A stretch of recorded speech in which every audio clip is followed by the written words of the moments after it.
Lorks a Lordy, it is the Tech Addicts Podcast.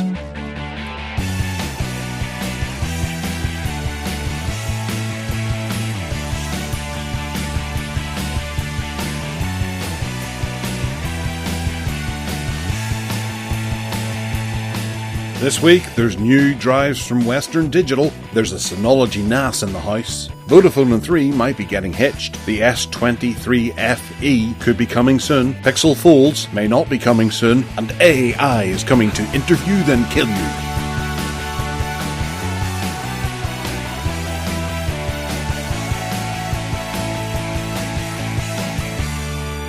Hello and welcome to the Tech Addicts Podcast. I am Gareth Miles, the host of the Tech Addicts Podcast, believe it or not. And this also is Ted Salmon, who is the other host of the Tech Addicts Podcast. Ted, how are you today? Hello everyone, and it's lovely to be back with you. I hope you've missed us for the last 2 weeks, and it's blazing hot here in North Wales, and very uncomfortable, but not as hot as yesterday, and tomorrow should be better, and so I'll stop whinging about it. Alright, okay. Well, Ted, I also have your idyllic weather pattern, but your actual what you would want out of weather, because I don't know if you can hear, but the rain is splashing off of the skylight at the moment behind my head, and if you can hear it and it's interrupting me, then apologies. Or pity. It's probably going to sound more intelligent than me over the next 2 hours. Right, okay, well, I have I've got a great deal of hope that rain is heading this way. I'm looking at it, and it's kind of going to the east, of which you're southeast of me. So it might. It's possible. Otherwise, Scotland's getting it. Yeah, I think looking at the maps last night, I think it is going north and east. So we probably won't get it. You'll have to suffer sitting there in your pants. What have you been up to for the last fortnight apart from frazzling? Well, just frazzling. Getting a new kitchen installed, getting a deck built out the back, so we can go out and enjoy this weather. And did that yesterday. It was superb. Excellent. Are you taking up smoking and drinking loads of beer? Well, I've been drinking loads of beer and a good bit of whiskey as well, just enjoying the deck, because that's what you do. And going out to like garden centres and places looking for furniture and novelty things to be able to put on the deck. Deckware, I suppose. Tat. Yeah, kind of tat. And my wife wants to do solar-powered twinkly lights, because there's I can't remember which it is. There's a pergolan and a pagoda, and they're two different things, but we got one of them that isn't enclosed. It's just a bunch of bits of wood across the top. I think that's a pergola. Yes, a pergola. Pergola. Okay. I think you're right. So we didn't get the other one. And okay. She wants to twist things around that and grow ivy up it and all that kind of crap. Lovely. For which I'll try and delay the inevitable on that. And I got the barbecue out and had a barbecue last night, first one of the year, which is... I should have had some earlier, but I didn't, because the barbecue's been buried at the back of the shed, and it required cleaning. And DHL has just delivered something at my door, apparently, according to notifications. Ooh. On a Sunday morning in this weather. Are they mad? I suppose it's worth mentioning at the top of the show that we are actually recording in a slightly different method to what we normally record in. Today we are recording via a little service called Google Meet. You may not have heard of that because everybody just uses Teams or Skype or that kind of thing. But Skype was misbehaving this morning for Mr. Salmon, so we decided we would go with Google Meet and give that a go. Yeah. How do you think it's going so far, Mr. Salmon? It looks okay. It looks very Skype-ish. And when we were drilling down into the settings and the record, one thing we seemed to discover was that it looks like it wasn't offering me the chance to record. It looks like that might be because I haven't got the Google One 2 terabyte deal. I've got the 100 gigabyte deal. And it looks like possibly they won't let me record this because of that. But you've got the 2 terabyte deal, haven't you? I do, and that sinks in with something that I'm going to talk about in a few minutes. Right. Which is a bit of a cross to bear now. Right. Now that I'm thinking about it. Well, I suppose I'll dive into that because it is tech related, and I did buy myself a new thing. Right. that I've been trying to get up and running for the last week, really slowly. I picked up a Synology DS923 Plus NAS, which is a 4-bay NAS that will allow me to do a load of stuff, because I've been looking at them for quite a while, and I'm starting to realise just how much this Synology does that I rely on either Google or cloud backup or Western Digital hard drives and things like that, and I figured that this one purchase would mean that I can combine that all together into one big service that sits there, and I can play with it and be in charge of all of my data, because the more I read into it, the more I realised that it did. And it's a really exciting device. It's sitting right beside me at the moment. I initially got it, and I didn't read the documentation particularly closely. I had a large 1 terabyte or 10 terabyte drive full of all my movie rips, and I don't particularly want to go back and rip all those movies again. So I was thinking, right, okay, well, what I'm going to do is I'm going to shuck that, which means remove it from the housing and put it into the drive. But I ordered a 12 terabyte drive with it as well, or was it 14? I think it was 14 actually, which is a proper NAS drive.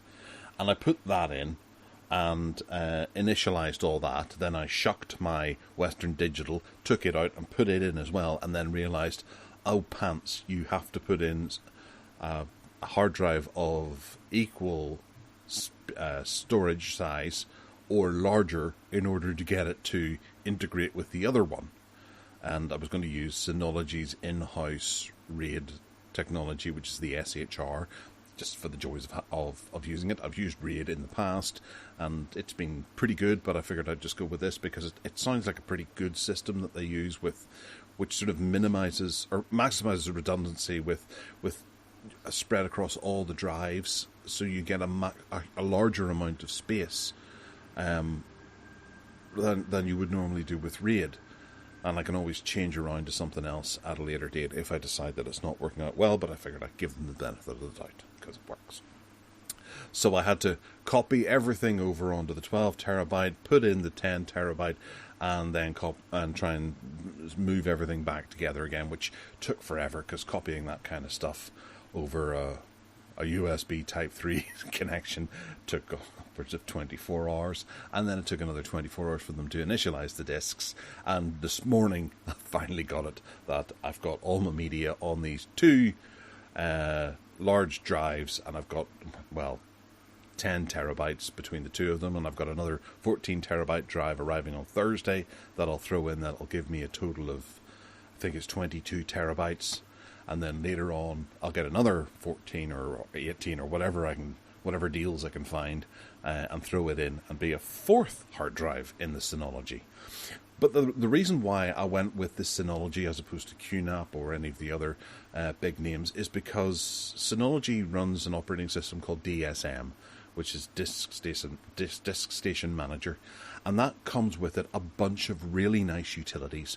The likes of, say, Synology Drive, which is almost exactly the same as Google Drive. It backs up all your stuff really nicely. You can give it out to family members, and then they can do that, and it'll back up to your Synology Drive as well, which I now take as pretty darn safe.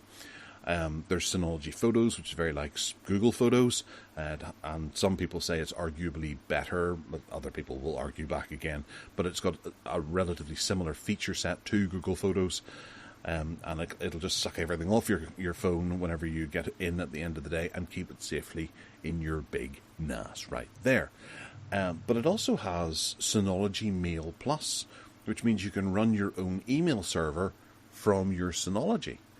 And then there's Synology Surveillance Station, which allows you to use your IP cameras and run that in there too, and be able to access it from anywhere and record storage locally, as opposed to relying on some other service. Like I use Blue Ram's cameras at the moment, and I'll be able to hopefully get those brought into it if they're compatible, and keep all the storage on my Synology as well. It's a really, really cool system, and it also means that I don't have to have my computer on 24/7, which is something I've been doing for my Plex server. So I've been relocating my Plex server onto the Synology drive as well, or NAS, and it's actually currently just populating and downloading all the posters to the Plex information as we speak. I just love it. I really do. I'm so pleased. It's taken a while for me to be able to get it up to a point where I can actually start tinkering with it and playing with it. And after I finish the show, I will tinker and play with it even more so and try and get as much out of it as possible. But I guess going forward, I'll be reporting back on little bits and pieces that I've discovered with this NAS. Ted, what do you know about NASs? And do you have any questions? Not a huge amount, but I do have one question about what happens if there's a power cut. You see, relying on your own kind of network, your own servers, in order to run particularly email, for example, that kind of relies on a consistently good source of power and making sure that those servers don't go down. Something that you can, to a very large degree, rely on the likes of Google or Apple or Microsoft for it not to happen, and to have good, robust backup systems if it does. But you could, running your own system, presumably, find that you try and get connected to it and it's not working because you've had a power cut. Yes, that's a problem. But the way I was trying to work that out was, I think here we've had a couple of power cuts over the last number of years. I think 2 or 3 of them I can think of, and then Virgin has been down for a couple of times. Once whenever I cut the cable, and another time whenever they had a local problem. But yes, that's true. But then I'm still paying my email provider for my email server that I currently use for my own domains, which is, I think it's something like £20 a month. And then there's Google Drive, which I'm paying, it was £8 a month too for their services as well. So I could potentially try and just chop those down a wee bit, and that's the end of our Google Meet recording then. Well, that was the sudden realization this morning that we're able to do this because I have that Google One subscription. I think I might be wrong. I worked out that that's probably why we're able to record this, but it could be something else entirely, or maybe you can only record at one end as opposed to both ends. Yeah. But yes, I don't know. It's an experience. It's learning. It's getting a new toy to play with and things like that, and see what I can get out of it. I love the idea of hosting my own email server and having it here in house. Now, there is the rule of 3 where you should have an off-site backup as well, and that could be worked out. I haven't looked into online email backup servers as opposed to main servers, where something can step in the event of a power cut, or for me to be able to back up all the information that's stored on my Synology in case my house was to burn down, and have it off-site as well. But I'll take that step as it goes. You can't back up enough. There's always an act of God that'll come along and destroy everything. If possible. Your local data center could go down in the same fire that your house goes down in. Yeah, it could do. But as I say, it's unlikely. Much less likely that than your locally arranged arrangements, if that's a phrase I can use. Sure, yeah, why not? But I get it. This is like paranoia because most people in ordinary settings that don't live in static homes don't have that many power cuts, and but maybe they're becoming. There was all this talk last year about what was happening with Putin and all the rest of it. That's why Steve Litchfield went off and started buying all these Jackery things up, trying to keep it all going. And if the balloon goes up, he's there. Well, no, I've been looking at those as well, thinking, I'd like to have some sort of, there's those power backup things, the big batteries that you can stick between the wall and your computer, and it gives you on time. I can't remember what they're called. Yeah. They're a bit like those Jackery things, but they're specifically designed to step in if the power goes down. Yeah. So I could have that running, but at the same time, if it's just email and there's a power backout or a power cut, then I'm absolutely fine just relying on my Gmail address, which will still be functioning. Oh, right, okay. Well, if you're copying everything out to Gmail as a backup, then that's fine, I suppose. Well, I don't know that how often do you go through... Well, I suppose you do, actually. You're the wrong person to ask. But I can't think of the last time that I searched through my emails for something in particular. What is the point you're making there? Well, if I need to send an email, I can use my Gmail. Yes. And if I... What about if someone sends you an email? Well, I can always get it whenever the power comes back. It might be urgent. What urgent emails do you get? I get lots of urgent emails. Quick, do this before the deadline runs out for the Valley Diary for the magazine I edit. But you won't be able to do that because there's a power cut. Oh yeah, but I've got a laptop with a battery. Anyway, and I've got an Anker 521 to plug my router into, as supplied by the aforementioned Steve Litchfield. So because you live on the road, you're kind of a wee bit off the grid. Most people in their house, they won't be able to do that with their router. I know. I'm playing devil's advocate, of course, but just trying to think through the downsides. No, you're just shitting all over my nice new toy. I hope you have lovely fun with it. I am, yes, and I've already customised the background of the Synology to be a lovely picture of a very attractive young lady. Ah, very nice. So how much was all this anyway? Well, I managed to get the Synology. What did I pay for it? Because I think it was something like $599. I got it down to $475, and I bought the 14 terabyte hard drive. It's a proper enterprise NAS one or a Pro. Don't start me on the WDDA thing. I know about that. There's 3 years to sort that out, so I don't have to worry about that. Anyone who's listening, yes, I know it's there. It's a WD Pro. And that was $299, reduced from $380 odd. And then I went on to Western Digital's website and noticed that they had a recertified 14 terabyte MyBook, which was $199. So right. I bought that, and I'm going to shuck it and stick it in, shuck and shove. Mm-hmm. That's what I'm doing these days. But there's a pretty cool thing I discovered. If you Google Synology calculator, and the first thing it's a RAID calculator that comes up on Synology's website, and it shows you a really big NAS, and it asks you to click on the hard drives you have. So if I've got a 14 terabyte and a 12 terabyte. No, I've got a 14 terabyte and a 10 terabyte. And under SHR, I will have 10 terabytes of usable storage, 10 terabytes of protection, and then 4 terabytes of unused space currently. But then whenever this other one arrives, which will be another 14 terabyte, I will have 24 terabytes of usable space and 14 terabytes of backup. So that's pretty good. I'll have 24 terabytes to play around with until I run out of space, and then I'll get another whatever it will be. And I imagine at the time 18 terabytes will have come down, so I'll just put that in for shits and giggles. And it'll go up to 38 terabytes plus 14 terabytes of protection, and it's showing 4 terabytes of unused space. I wouldn't like that. What's the better? No, it'd be best getting another 14 terabyte then, which will give me 38 terabytes. And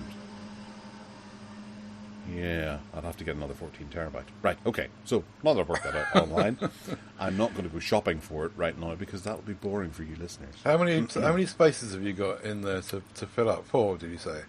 4, yes. Yeah, but you can also expand it out to another NAS as well. You can hook NASs together. And you can have them echoing each other. Yeah, I could have one just being entire backup and then the other one just being raw storage space. That'd be awesome. Right. Well, very exciting. It's like the old days and fiddling about with Windows and storage and drives and computers, isn't it? It is. And because it's a new operating system as well that runs in, I think it's Linux that it runs on, I'm pretty sure of that. And it's got a wee package center as well, and you can search through that and you can find a bunch of interesting applications that you can grab and install. Like there's Synology Notes as well, which is basically Google Keep, Right. or OneNote, or Evernote, or whatever you like, and it runs on. It's got Android clients, it's got iOS clients. There's tons of stuff, and then there's beta packages as well that other people are working on. You can get Docker and put it in there, which means you can install everything, really. TeamView can go on there. That's great. I'm looking forward to it. Have you compared the price of doing all this as compared to paying someone else to do it, like we were saying earlier? So you've got your Google Drive, you could have Dropbox, you could have OneDrive, you could have a bunch of services that would not all go down if you had a fire, because you're going to have all this stuff in the one place.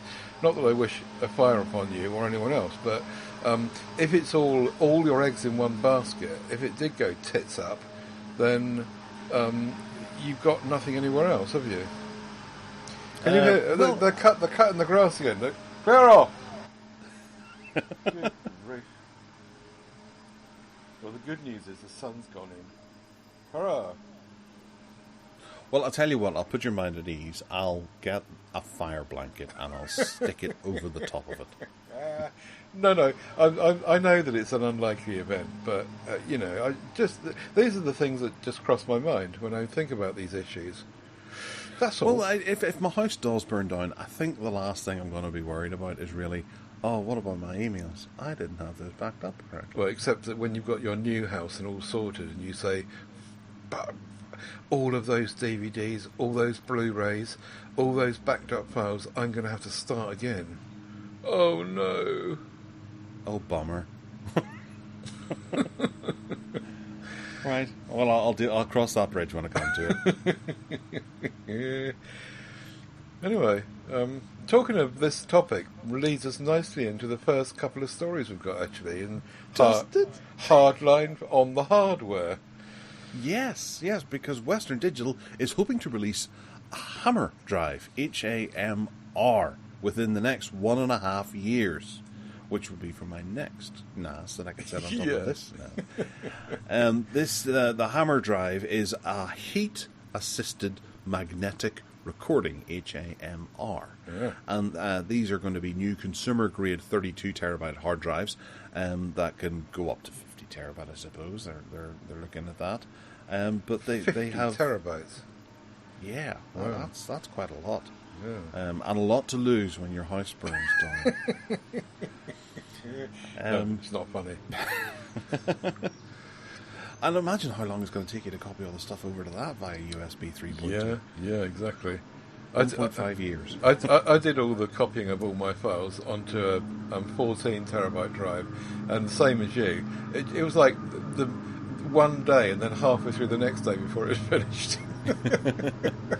Yeah, you got to wonder, like, there needs to be USB Type-C on these things and super speed, but yeah, too right. But you know what? When you've got nothing to hurry. I was only upset about the amount of time it was taking to copy stuff across because of my enthusiasm to actually get in and start fiddling around with this. I couldn't really do anything whilst I was waiting for it to fill up. Yeah, definitely. Clear off. Go on, away with you. So these new hard drives are going to be pretty exciting. They've released a whole new roadmap as the company swings into the Hammer market.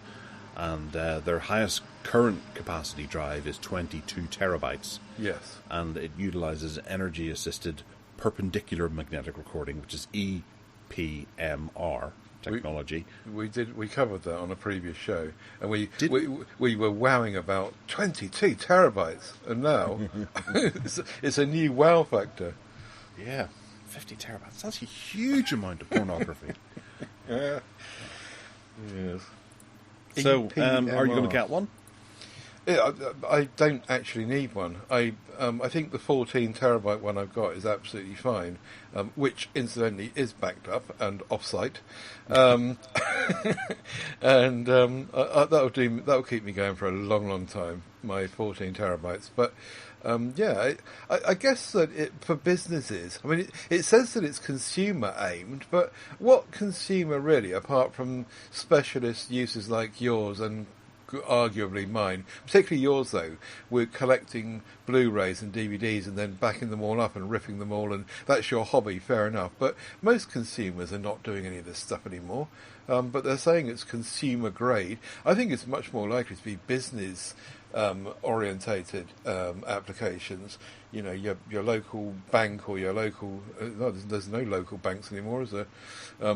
Your local shops. No, there's no local shops anymore. In fact, nobody will use this at all. Well, yeah, but where you could have just one hard drive with all of this, or maybe two hard drives, one of them backing up the other one. I think that's what most people would go for. You could have a little Synology sitting somewhere in your house with, you know, a dual drive, one 50 terabyte, one backup, and everything on there. That's my point, though. I can't see that the average consumer is going to be wanting to do that. They're very happy with their half a terabyte SSD on their laptop. That's what ordinary people are doing, not hoarding data on massive drives. I'm not quite sure how many of these they're going to sell, but it's going to be to people like nerds and geeks like us, not ordinary Joe public, I don't think. But that's who's been buying the 22 terabyte ones up until now, and the 18 and 14s. So yeah, there must be enough of an uptake for them to decide, well, we're going to do this a bit more. Yeah, I suppose so. So get them out there and quickly, and keep the price down to under 300 quid there, Western Digital. Go on, please.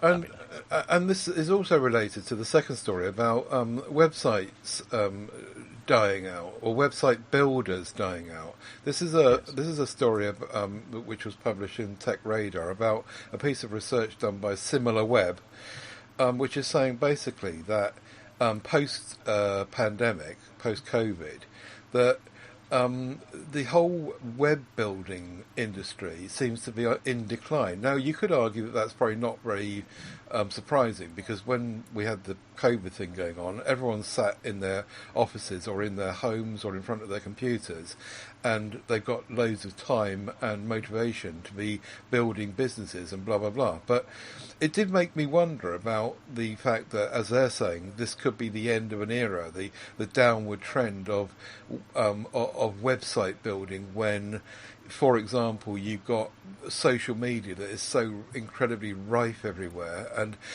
all the kids, inverted commas, are not interested particularly possibly in websites in the traditional sense that we have been, but actually more interested in what Facebook can do for them, or what Instagram can do for them, or what these social based services can do for them. They're quoting that WordPress and Wix. Actually, I use Wix for hosting my website, but actually, on a personal level, I have got a website at tedsalmon.com, as you know, but I don't really need it. It's only a hobby, really, a fun thing to do. I can't imagine that anyone really uses it for anything. But I don't know. What do you think? Well, I have used Weebly in the past. I set it up for my wife to run her business. From, and she found it very, very simple to do. However, at the back end of it, I found it getting more and more expensive as you went on, and I think the companies like GoDaddy or Squarespace, Wix, and all those folks are actually the reason for their own decline, because they start you off exceptionally cheap, and if you have like one or two hits, they're like, oh no, you're gonna need to upgrade, and that's gonna cost you a fortune. Right. And if you want a couple email addresses, that's a perfect example. They'll lure you in with a few free email addresses, and then you run out of storage for some of the emails there. Maybe they're only giving you a paltry amount. The very first time I think I went to Weebly, there was 200 megabytes of email needed, and my wife was trying to chase down new clients and things like that. She didn't want to delete her email, so she had to upgrade to the next step, which was something like 5 gigabytes. Right.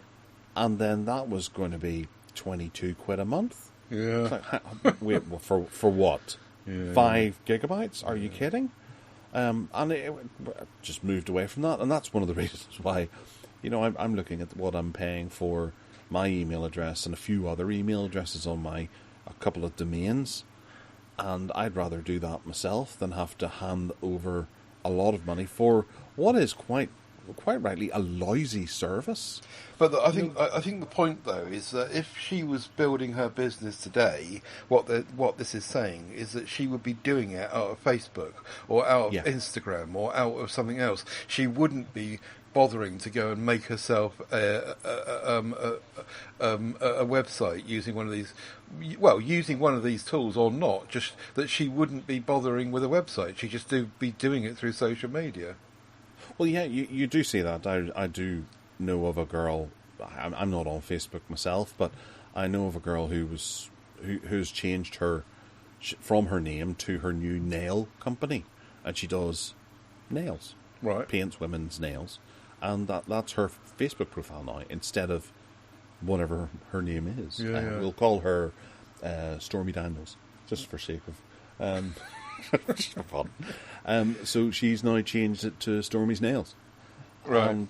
And it's got pictures of just people's nails all over it. She's got rid of all of her personal information because she doesn't see why that should be there.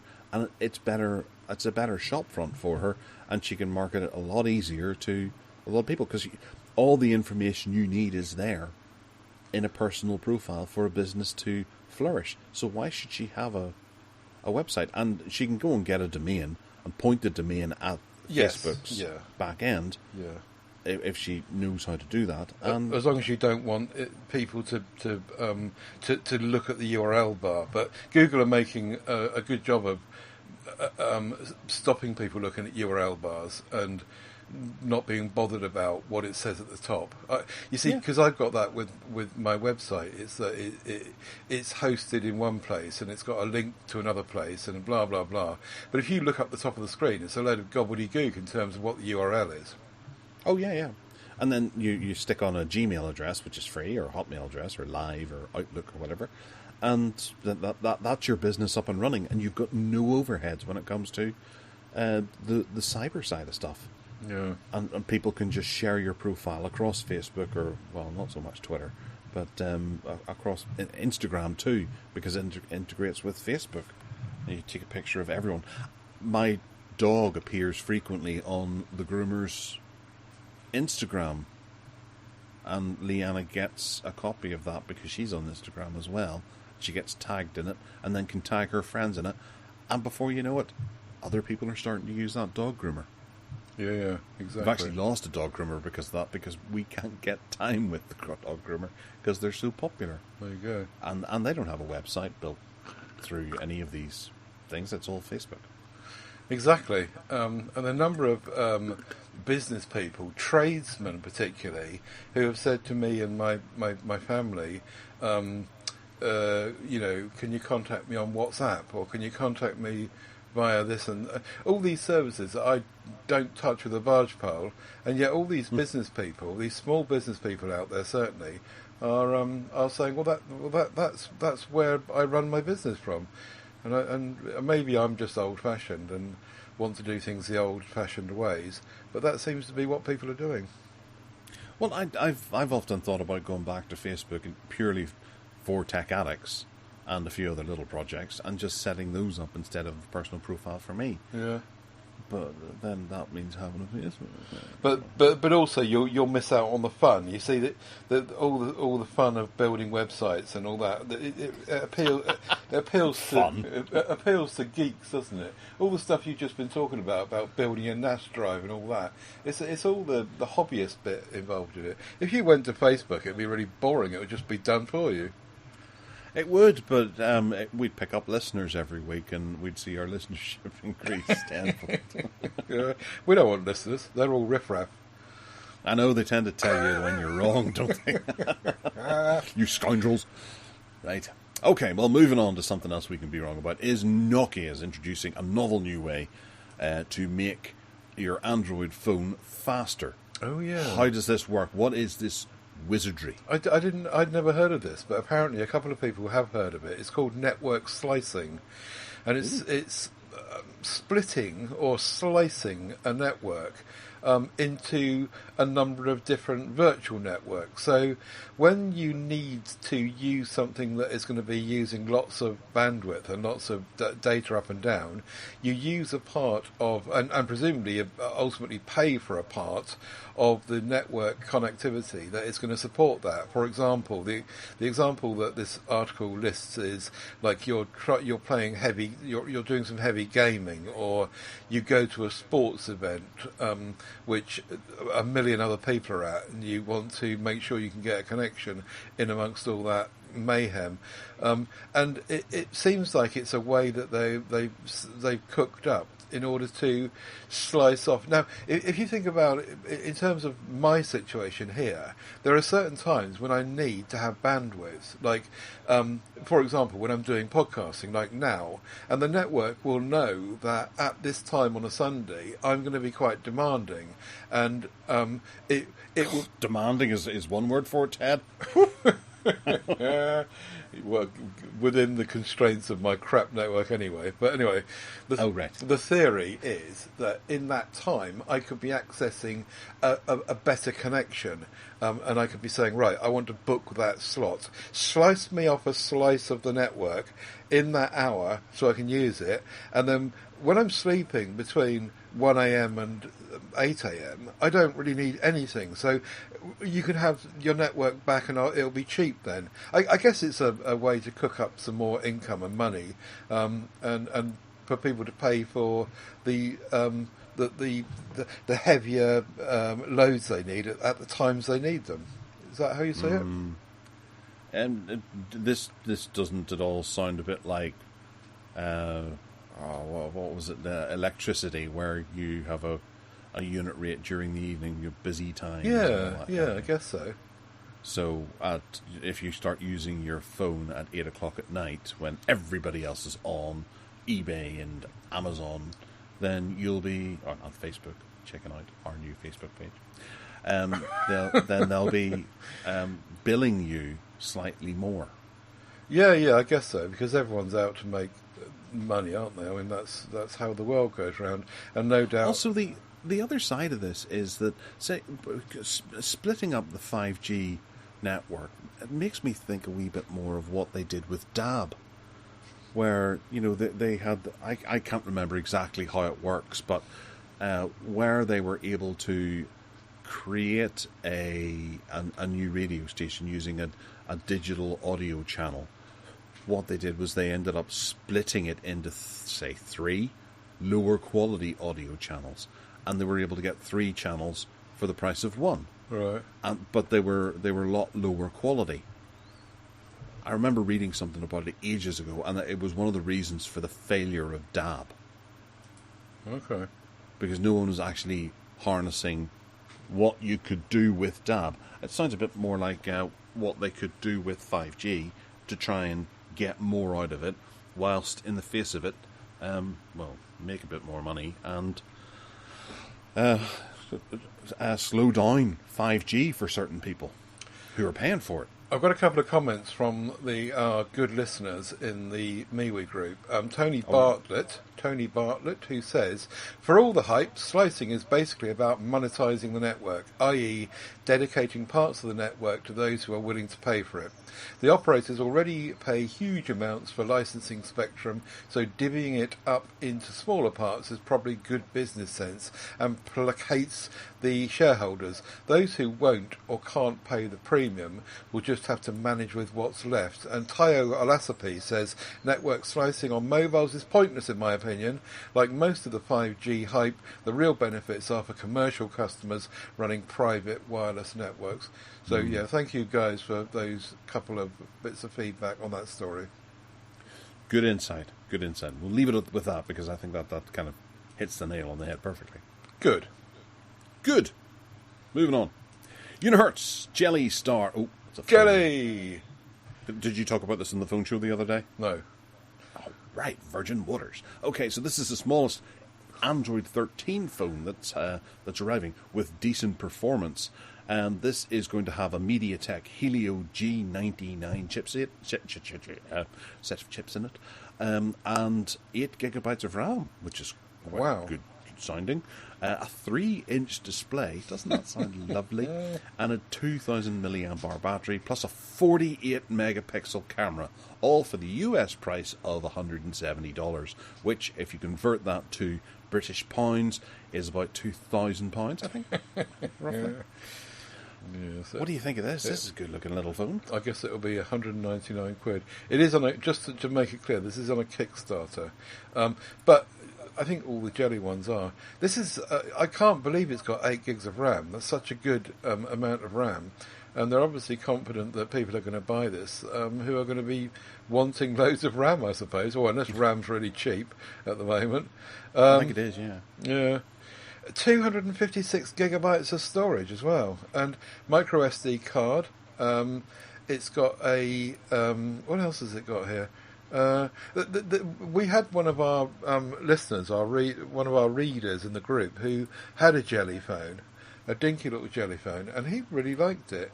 They've also produced a copycat nothing phone. I don't know if you saw that.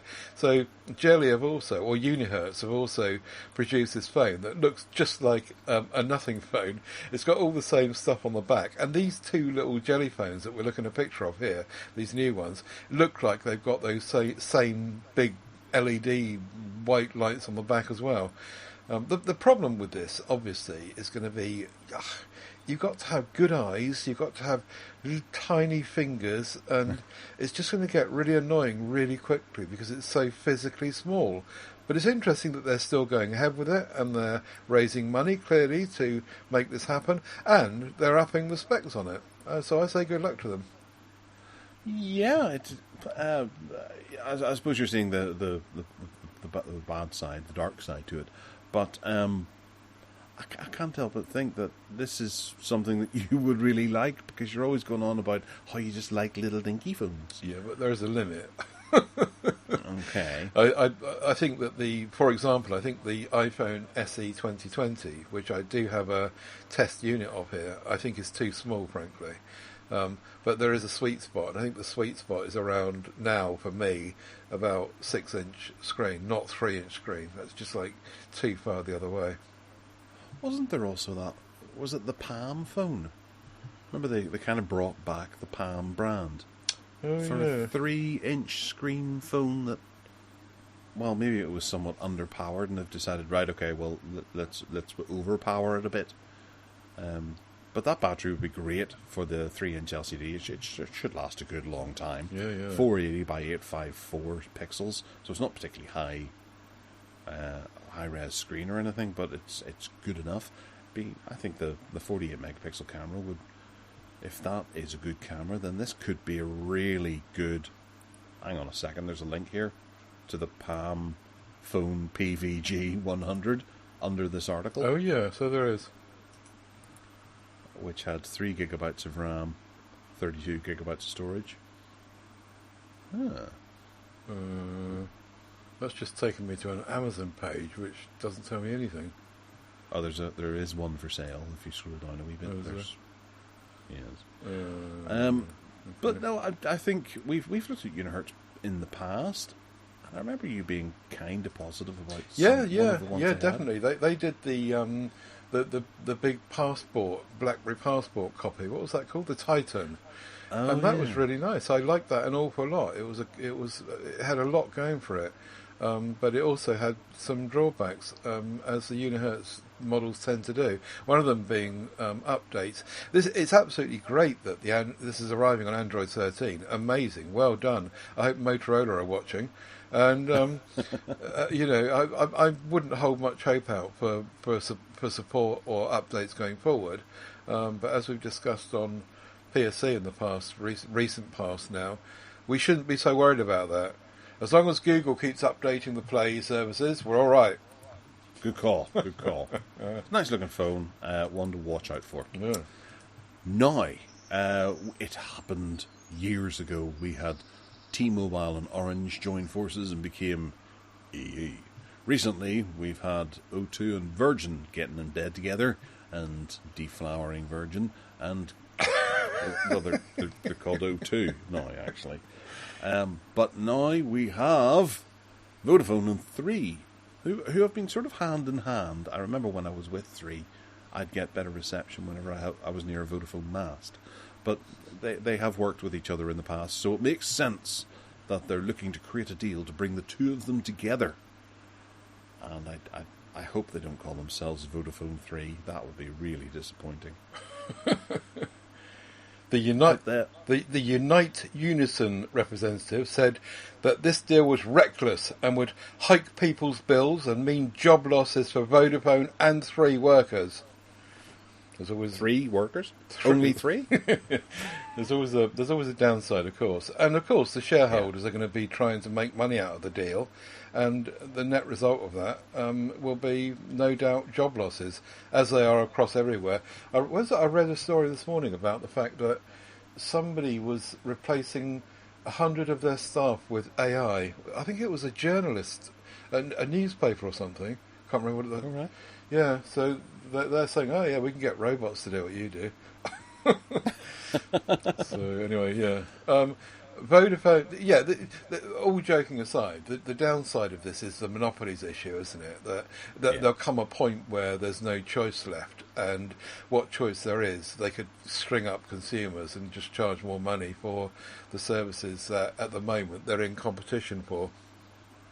Well, some people may disagree with this, but from what my experience is, because I was with 3 for many years, and I've recently moved to Vodafone in the last, well, I think the last 24-month contract I took out was with Vodafone, and I'm still in it. And I would go as far to say that Vodafone has the lousiest customer service I've ever experienced, but they have a great network where I live. 3 had a terrible network where I live, but the best customer service I've ever had to deal with, because I was constantly complaining at them, and they were doing everything they could to try and help me, aside from erect more masts. Yeah. That's how I found out. You know, they said, well, where you're in a Vodafone area, you can switch to Vodafone, and I would do that, and it would work fine, and I got better service that way. But they did everything they could to help me, and I still have a fan to sell in the house, because my house isn't covered by 3, and my daughter still has a 3 SIM in her iPhone, so we still have that there in place, and it just works. So it's almost like the worst of the worst is combining with the best of the best, and together they should actually perform quite well. Or quite badly. It could go the other way. It could, yes. Vodafone could go, well, we're taking on 3's masts and getting rid of all of ours. We're selling them to EE. Yeah. Yeah. Well, it'll be interesting to see. I don't know that this would go ahead, because we only really have 3 choices then. O2, EE, or whatever this conglomerate is. Well, it's currently being considered by those who make these decisions, and I don't think there is a decision yet, but they all seem very confident that it's going to happen. Well, I wonder how much the monopoly... Well, yes, they wouldn't have a monopoly, because there's still 2 other big players out there, so there is competition for consumers or customers. Right. What's the difference between a consumer and a customer? One pays money and one doesn't. Oh, right. Okay. Yeah. Sorry, I'm just consuming some water. You didn't pay for it. Might have to in the future. Yes. Samsung Galaxy S23 FE to launch in selected markets in Q3 of 2023. Finally, we're getting it. The pictures released there look exactly like the Samsung Galaxy S21 FE. I think it is, isn't it? I think that I'm trying to work out from that box in the background. It looks like it might. No, it is. Yeah, it is. It says underneath. That's the S21 FE. Oh yeah, that's a better place to look, isn't it? Yeah. What's a bit concerning about this is that it's got an Exynos 2200 chipset, allegedly. I mean, this is all leaks. No one knows anything for sure, anyway.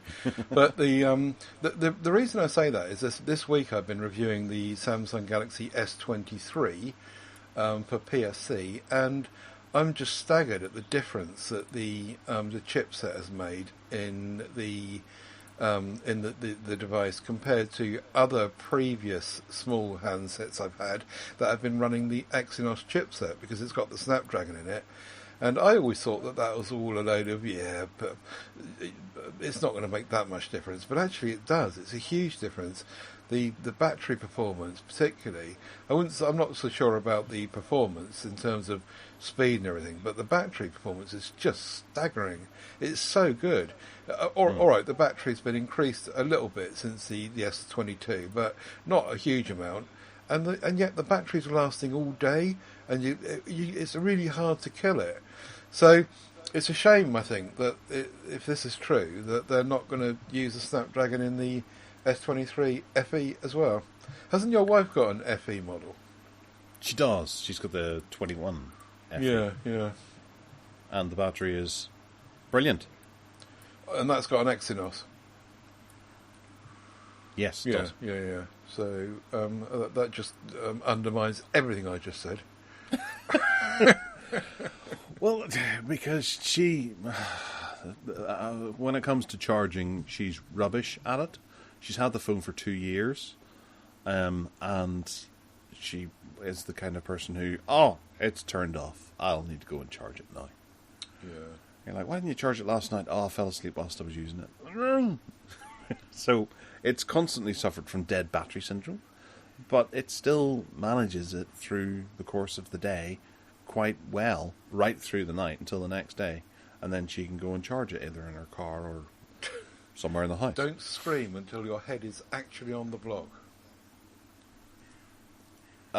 Okay, Oliver Cromwell. No, he didn't get beheaded, did he? No, he got Charles II beheaded. When you're actually there, then you can scream. Yeah, charging batteries when they actually die is just lazy, isn't it? It's not having a routine and not being alert to what's going on. Yes, but anyway, agreed. I'm trying to get my son to do that as well. Both of his die frequently because he just can't be bothered walking across the room, plugging it in. Yeah, and the other phone story we've got here, which we'll just cover quickly because otherwise we'll get told off because it's not PSC, is that these poor people that have paid 1,800 quid for a Pixel Fold were told they were getting it in the middle of July, and now they've been told they're not getting it till sometime in July. Sorry, the middle of June, sometime in July, and some people have been told it's going to be August. Oh, wow. So, you think to yourself, well, that's an awful lot of money. Surely, if I'm paying that amount of money, I should have a decent service and not be lied to. But good old people. Well, look at the other side of it. They could have shipped it in the middle of June and gone, there you go, it doesn't work very well. But we'll get it sorted out by August, okay? No, they'll still be in the same boxes. They'll still be in the same shipping cartons that they were in the middle of July. It's just that they haven't got their arse in gear to get them out and distributed properly. They're not going to be sitting there on their workbenches, tinkering it, and then when they just, that day they finished it in August, quick, ship it out to Joe Bloggs. It's ready now. No way. What land do you live in? Ireland? Yes, well, I do think, just keep the pot going until it's ready to pour the brew. We're all full of similes today, aren't we? We are, full of something else too. Chopping blocks and heads, and now tea and brewing. Well, I'm trying to work out who it was Oliver Cromwell had beheaded. It was Charles II, wasn't it? No idea. I missed history at school. I was off that day. I learned that from Monty Python. The most interesting thing about Charles II is that he was 5'8" at the start of his reign, and he was 4'9" at the end of his reign, because Oliver Cromwell. I'll get done for copyright. Yes.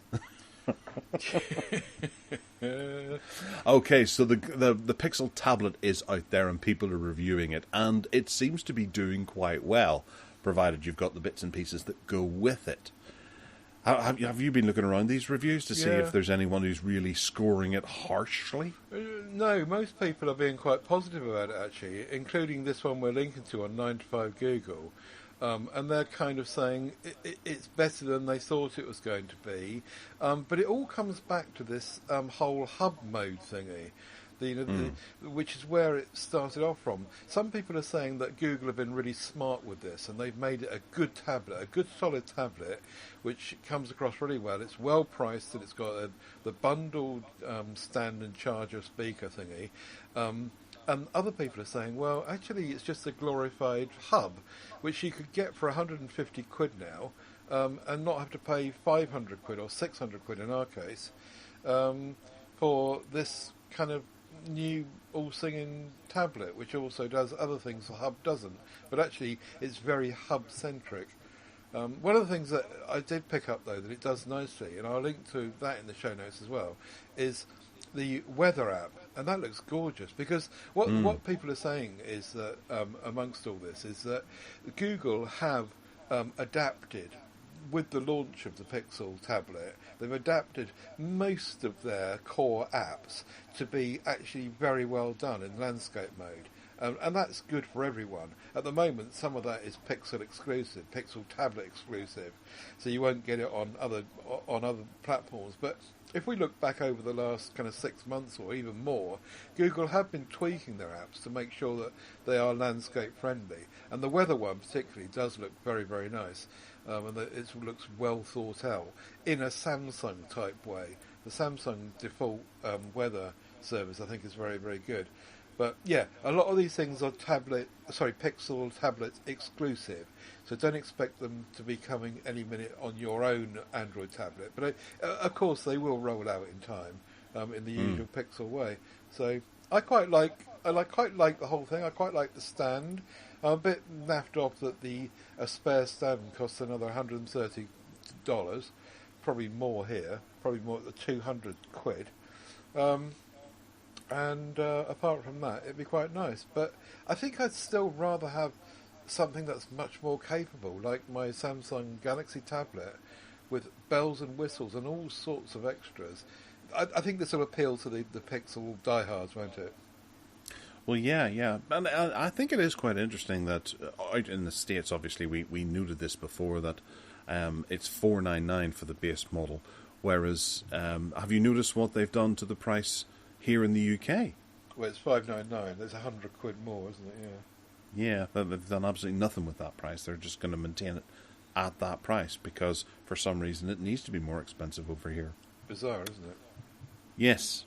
Very upsetting. Very annoying. Yeah. I was tempted, very tempted, up until I saw the 256 is £700, and I don't think it's anywhere near a competitor to other tablets on the market. I agree. It does have that dock, but I don't think the dock is the particular big selling point of this.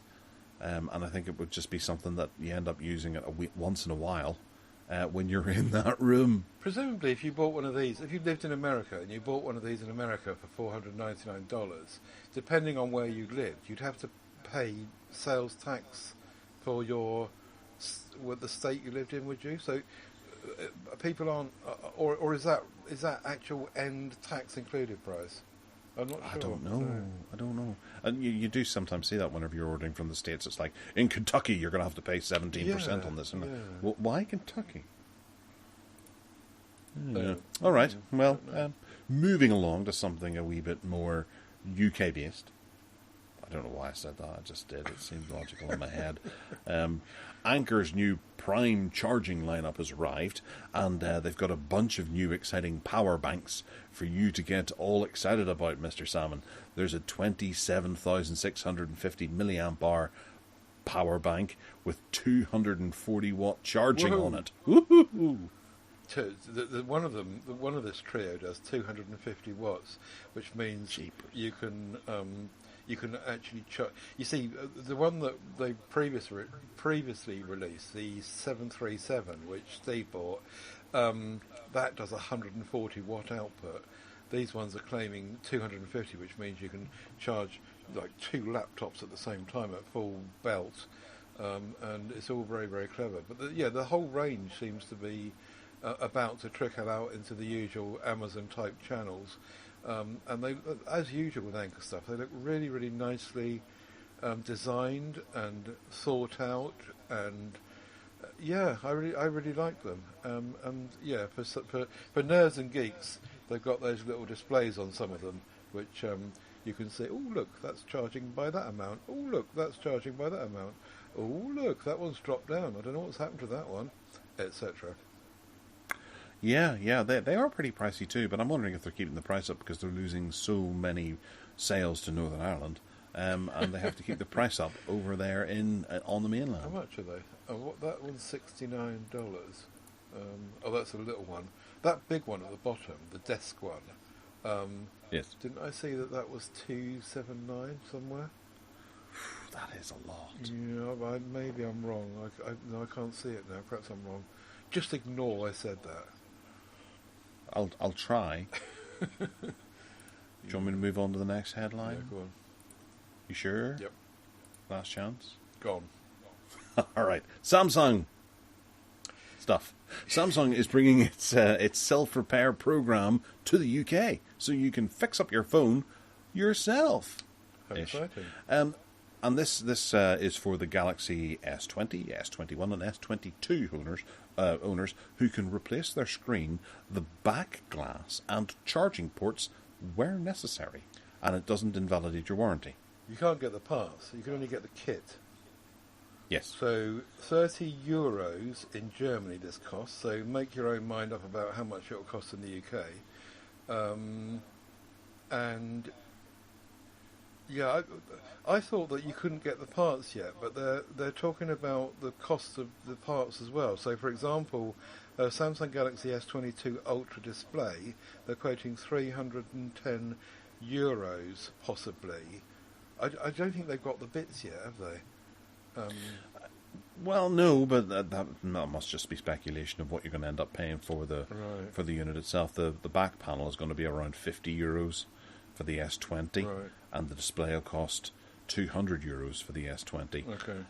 Whereas buying a new S20, because it's 3 years old, it wouldn't be much more, would it? it costs you from Samsung's website. They won't be selling it on Samsung, will they? But you could buy one on Amazon, an S20, and it probably wouldn't be much more than £200. You're getting the S20 FE. That's the only one they're selling now, Right. which is £600. Yeah, that's a stupidly inflated price. Anyway, Yeah. the news here is that this Samsung repair kit has been released previously in Europe and other parts of the world, but it's just been released in the UK. We did speak about it before, but it hadn't been released in the UK, and they've done this deal with iFixit to put this thing together. You get all the tools and the kit in order to do the stuff, and then wait and hope you can get the parts to use it with. There's nothing better than that, is there? All right. Your NFC payments could soon be truly contactless. Oh, yeah. I forgot about this one. Yeah, this is a big step they're making in NFC transmission, and they're increasing the range sixfold, which means you might not even have to take it out of your pocket. They can just wave things at Don't you. take it with you down the shops. Leave it at home. Yeah, leave it in the car outside when you're paying for your petrol. Brilliant. So does this sound a wee bit not terribly secure, where people can just walk through stores with one of these and just charge people loads of money? You know that thing that they used to say about people walking? You had these wallets that were lead-lined and RFI, whatever it was called, and they were protected against that. You've got to wonder if maybe this could happen. I think most people tend to leave NFC turned on their phones. I'm sure that most people do. You can turn it off, of course, but I do. Yeah. You turn it off, do you? No, I leave it on. You leave it on, yeah. I think most people do. In the same way as most people now leave Bluetooth switched on permanently. And you've got to hope that NFC, the NFC body, what is it they're called? I can't remember what they're called now. NFC chaps. Chaps. Are kind of thinking about this and working it out. NFC forum. Do you know, I've noticed that, yeah, that's the one, the forum. I've noticed that when I've been paying in shops with different phones, because you may have noticed that I review phones now and again. I've heard. I have noticed that some phones are much, much better than other ones at paying on terminals. For the same terminal, you take one phone and you hardly go near it. And I seem to remember the Pixel S5 was really good at that. You were like 3-4 inches away and it was done. Whereas the next phone, you've got to kind of put it on there, move it around, find the coil, the aerial, make sure it's there. I know that might be down also to the quality of the terminal, I suppose. But have you noticed that? Not really. No, the Pixel 6 Pro I find just works every time. How far away no though? Issues. I haven't really tested the range. I've always just thrown it at it, and within a couple of inches. Right. Fair enough. Fair enough. Fair enough. We'll do. We'll move on now. We're back on phones again. We'll be in trouble. The yes. only reason that this Toughphone is in the discussion is because it's got a 12,200 milliamp hour battery. Now, we're used to seeing phones from the Far East, Uli phones and Doogies and stuff with these whacking great big batteries. But I know Doogie. I was out for a drink on one last night. Doogie. Yes. I consider that JCB is a slightly more mainstream contender in the phone market. I may be wrong, and it's all, at the end of the day, they're all Chinese, aren't they? And I'm sure that the JCB is owned by unscrupulous people and all the rest of it. But I don't know. It just feels like this is the first phone that one might trust and buy that's got a whacking great big battery. That's all. Well, okay. I know you're really excited about the idea of tough phones, yet you never really buy them. They've got, if you want a rugged phone, you won't do much better, I don't think. If you, they're so incredibly builder site friendly and water friendly, and you're not going to break it, even more so than the Nokia XR21, I think. But it was just that battery that got the headline for me, and it's arriving on Android 13. It's cost £600 for the tough big one, but JCB have not got a hugely good record of updating software. But if it's arriving on Android 13, then you probably don't need to worry about it too much. Would this survive a house burning down? Yeah, in amongst your computers. Yeah, I can set it on top of the Synology, and it can provide it with a wee bit of safety. Exactly. Yes. Speaking of ruggedness, Zebra Technologies, or Zebra Technologies, as we say here in the English-speaking realm of the world, have unveiled 2 enterprise tablets that have ruggedness through them, with heated screens. I can't believe I just said that out loud. There's the ET60 and the ET65. The ET60, they're both 10.1-inch Full HD tablets that run Android, and they have a Qualcomm 6490 processor inside, a whopping 8 gigabytes of RAM, so they're no real slouches, 128 gigabytes of UFS storage, and they will continue to update them to Android 16, they say. It's got optional 5G. There's a Wi-Fi 6. There's Wi-Fi 6E inside there. Dual band GNSS, hot swappable batteries up to 17840 milliamp hours. Whoa. And there's a 8 megapixel front camera and a 16 megapixel rear camera with LED. They're actually a pretty decent looking option. They have a wee sort of tray thing that has a keyboard that you can use. That looks great. So if you're in your bulldozer or something like that, and you need to get onto the Facebook and update your website, then this is a pretty good looking machine for you. I love the buttons as well. Across the bottom of the screen, there's 6 assignable buttons by the looks of it. Oh no, 2 of them are volume and 1's brightness, but there are 3 assignable buttons. What's that thing on the left? Presumably it's a power button, is it? Yeah, there's a power button, and then there's another, like a computer. Maybe it switches it to desktop function. Right. The keyboard looks great though. It looks really rugged and sturdy like the rest of it, with a trackpad as well and mouse keys. That looks lovely. I wonder how much it is. It doesn't say, does it, how much it is? Anyway, the bottom line with this is that it's got a heated screen, and if you're working on a building site in Vladivostok or Reykjavik, then and your hands are cold, and your screen is condensated and steaming up, then that'll work. But mind you, it only the heated screen bit only works if it's docked, or presumably in the thing with the keyboard. That looks really nice. How much is it? It doesn't say, does it? No, it doesn't. There isn't even a website that we can link through to. I suppose I could do a bit of Googling if you're willing to entertain the listeners whilst I do that. Okay, then. I'll entertain the listeners with the first... oh, no, I won't, because it's your section. I'll entertain the listeners with a song. Sweet Nellie Dean. Oh, careful, we'll get a copyright strike. Sweet Nellie Dean? Takes you back, doesn't it? I've never heard of this one. Qualcomm's for $64.90, 8 gigs of RAM, 128 gigs. I wonder if they're serious about updating it to Android 16.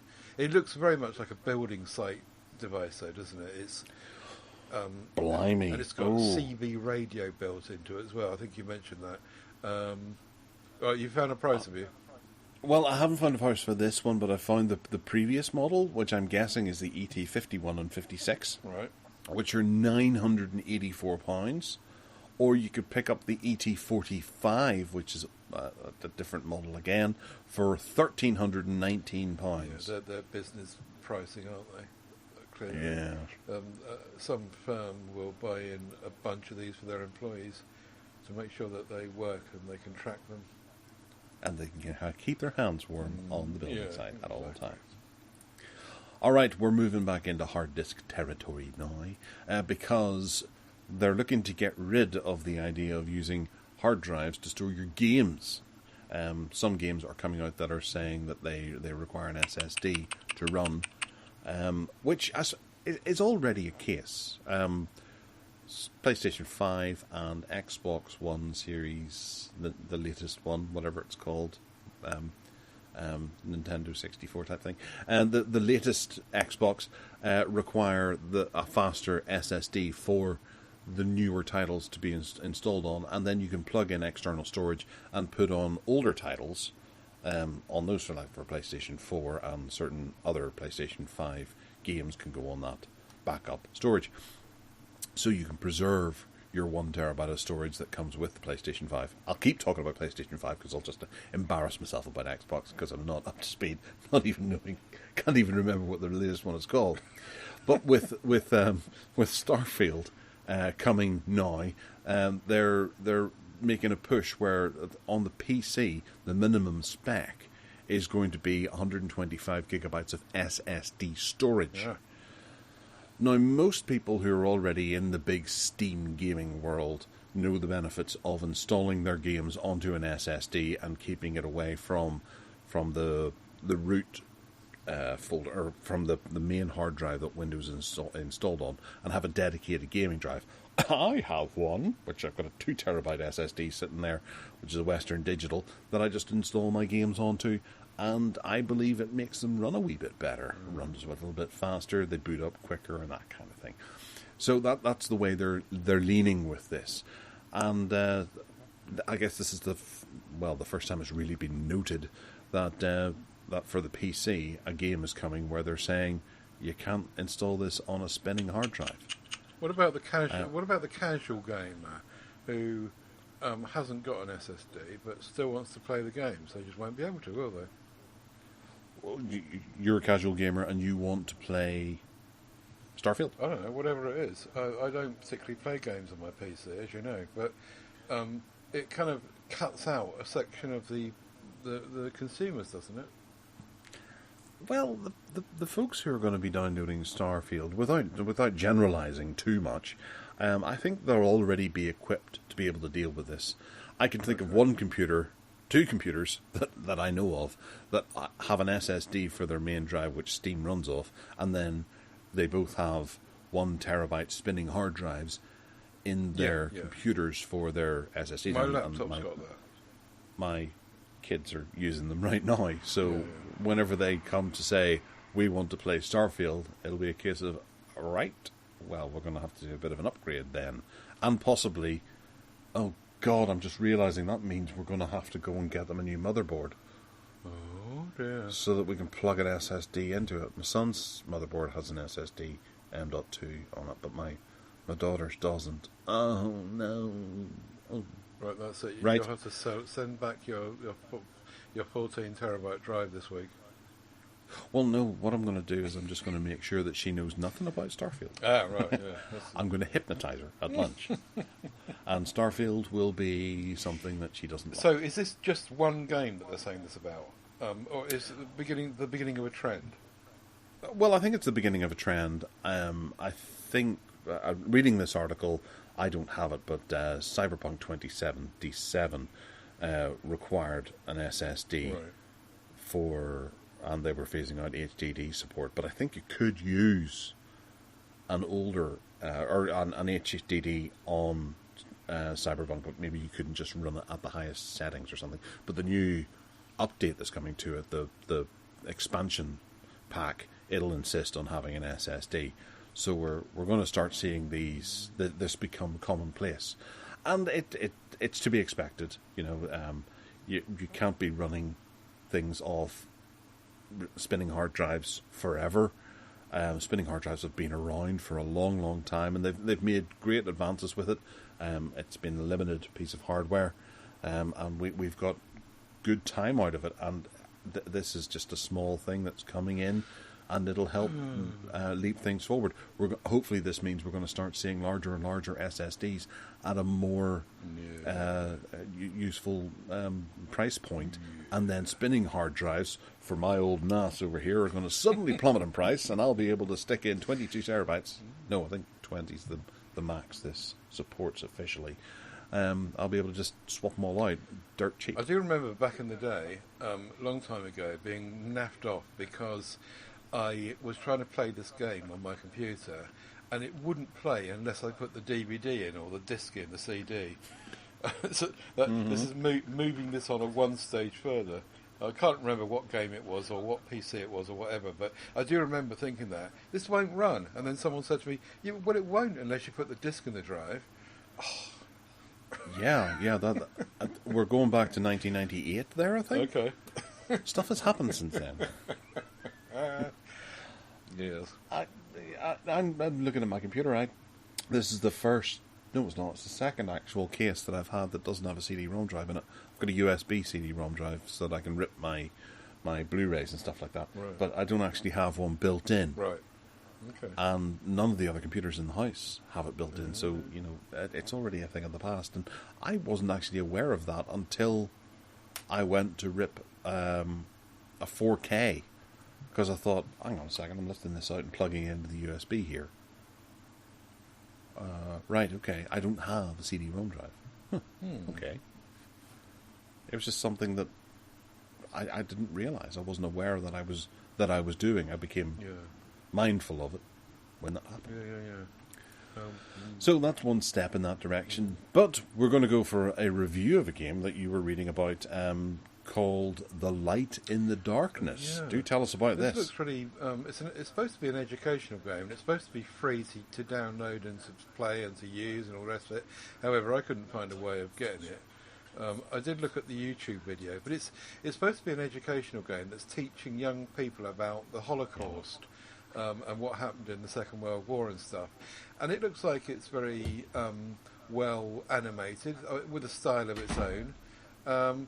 And I guess there's a danger that something like this would be disrespectful. And I mean, I did watch a bit of the video where there's some guy sat at a table and his eyes look very cartoonish, and I thought, is that a bit disrespectful to the whole Holocaust thing and the people that had to live during the war and suffered because of it and all the rest of it?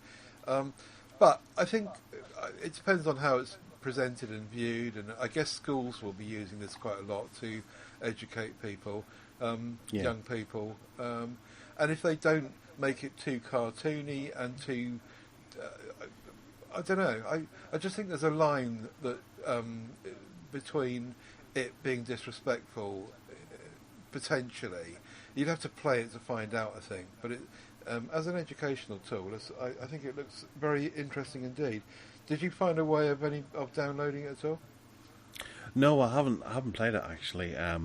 But I'm listening to your comments about it, and I do feel that whenever it comes to something like this, make it as cartoony as you like, because it's making the youth aware of it. And I think that's something that is important, that no matter, on whatever level they should learn about it, whatever way you can consume it. It has happened. I remember, was there a game? It was a game called Valiant Hearts that came out, and it was particularly brutal. It was a wee bit not comedic, but it had heartwarming moments, and I think there was a few giggles along the way, and it just made the whole aspect of what they were trying to show much more palatable to a larger audience. And this looks absolutely fine, and what they're doing is the right thing that needs to be done, because if you make it as realistic or as boring as it could end up being, that you remember from school yourself years ago, you might just turn your nose up at it and go, "Oh, I'm not learning that. That's dull and boring." Whereas this is interesting and it's fun. a game, yeah. Yeah, they could actually take something away from it and maybe go and try and research it themselves, because they're a bit of a fan of it. I'm all for this kind of storytelling, because I know how difficult it is to get the youth to be interested in things that have happened in the past. I'd love to have a look at it and have a play with it. Maybe it's not out yet. This person reviewing it for The Guardian seems to have already played it, but that doesn't necessarily mean to say it's out yet. No, they're probably just trying to get it out there so that people do, anticipate it and then have it ready for sitting down. Because I quite like to. Actually, a really weird way to look at this is something like Kelly's Heroes, The Dirty Dozen, or The Guns of Navarone. Right. Films that we grew up with, that we loved because they were action-packed and exciting. But they kind of opened our eyes to what happened during the war. Right, okay. And they might not have been entirely faithful to it, but it still gave you an appreciation. And I do enjoy sitting down and watching a war movie now, whether it be All Quiet on the Western Front, all the way up to Inglourious Bastards. Something as, but two that are as far away from each other as possible. Yeah.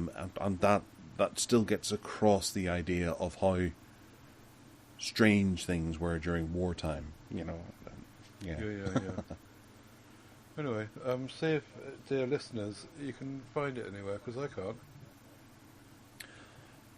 I'll check the PlayStation Store after this and see if I can grab it and see if I can expose my son to it. Yeah. Why not? Right, Steam have done an update, believe it or not.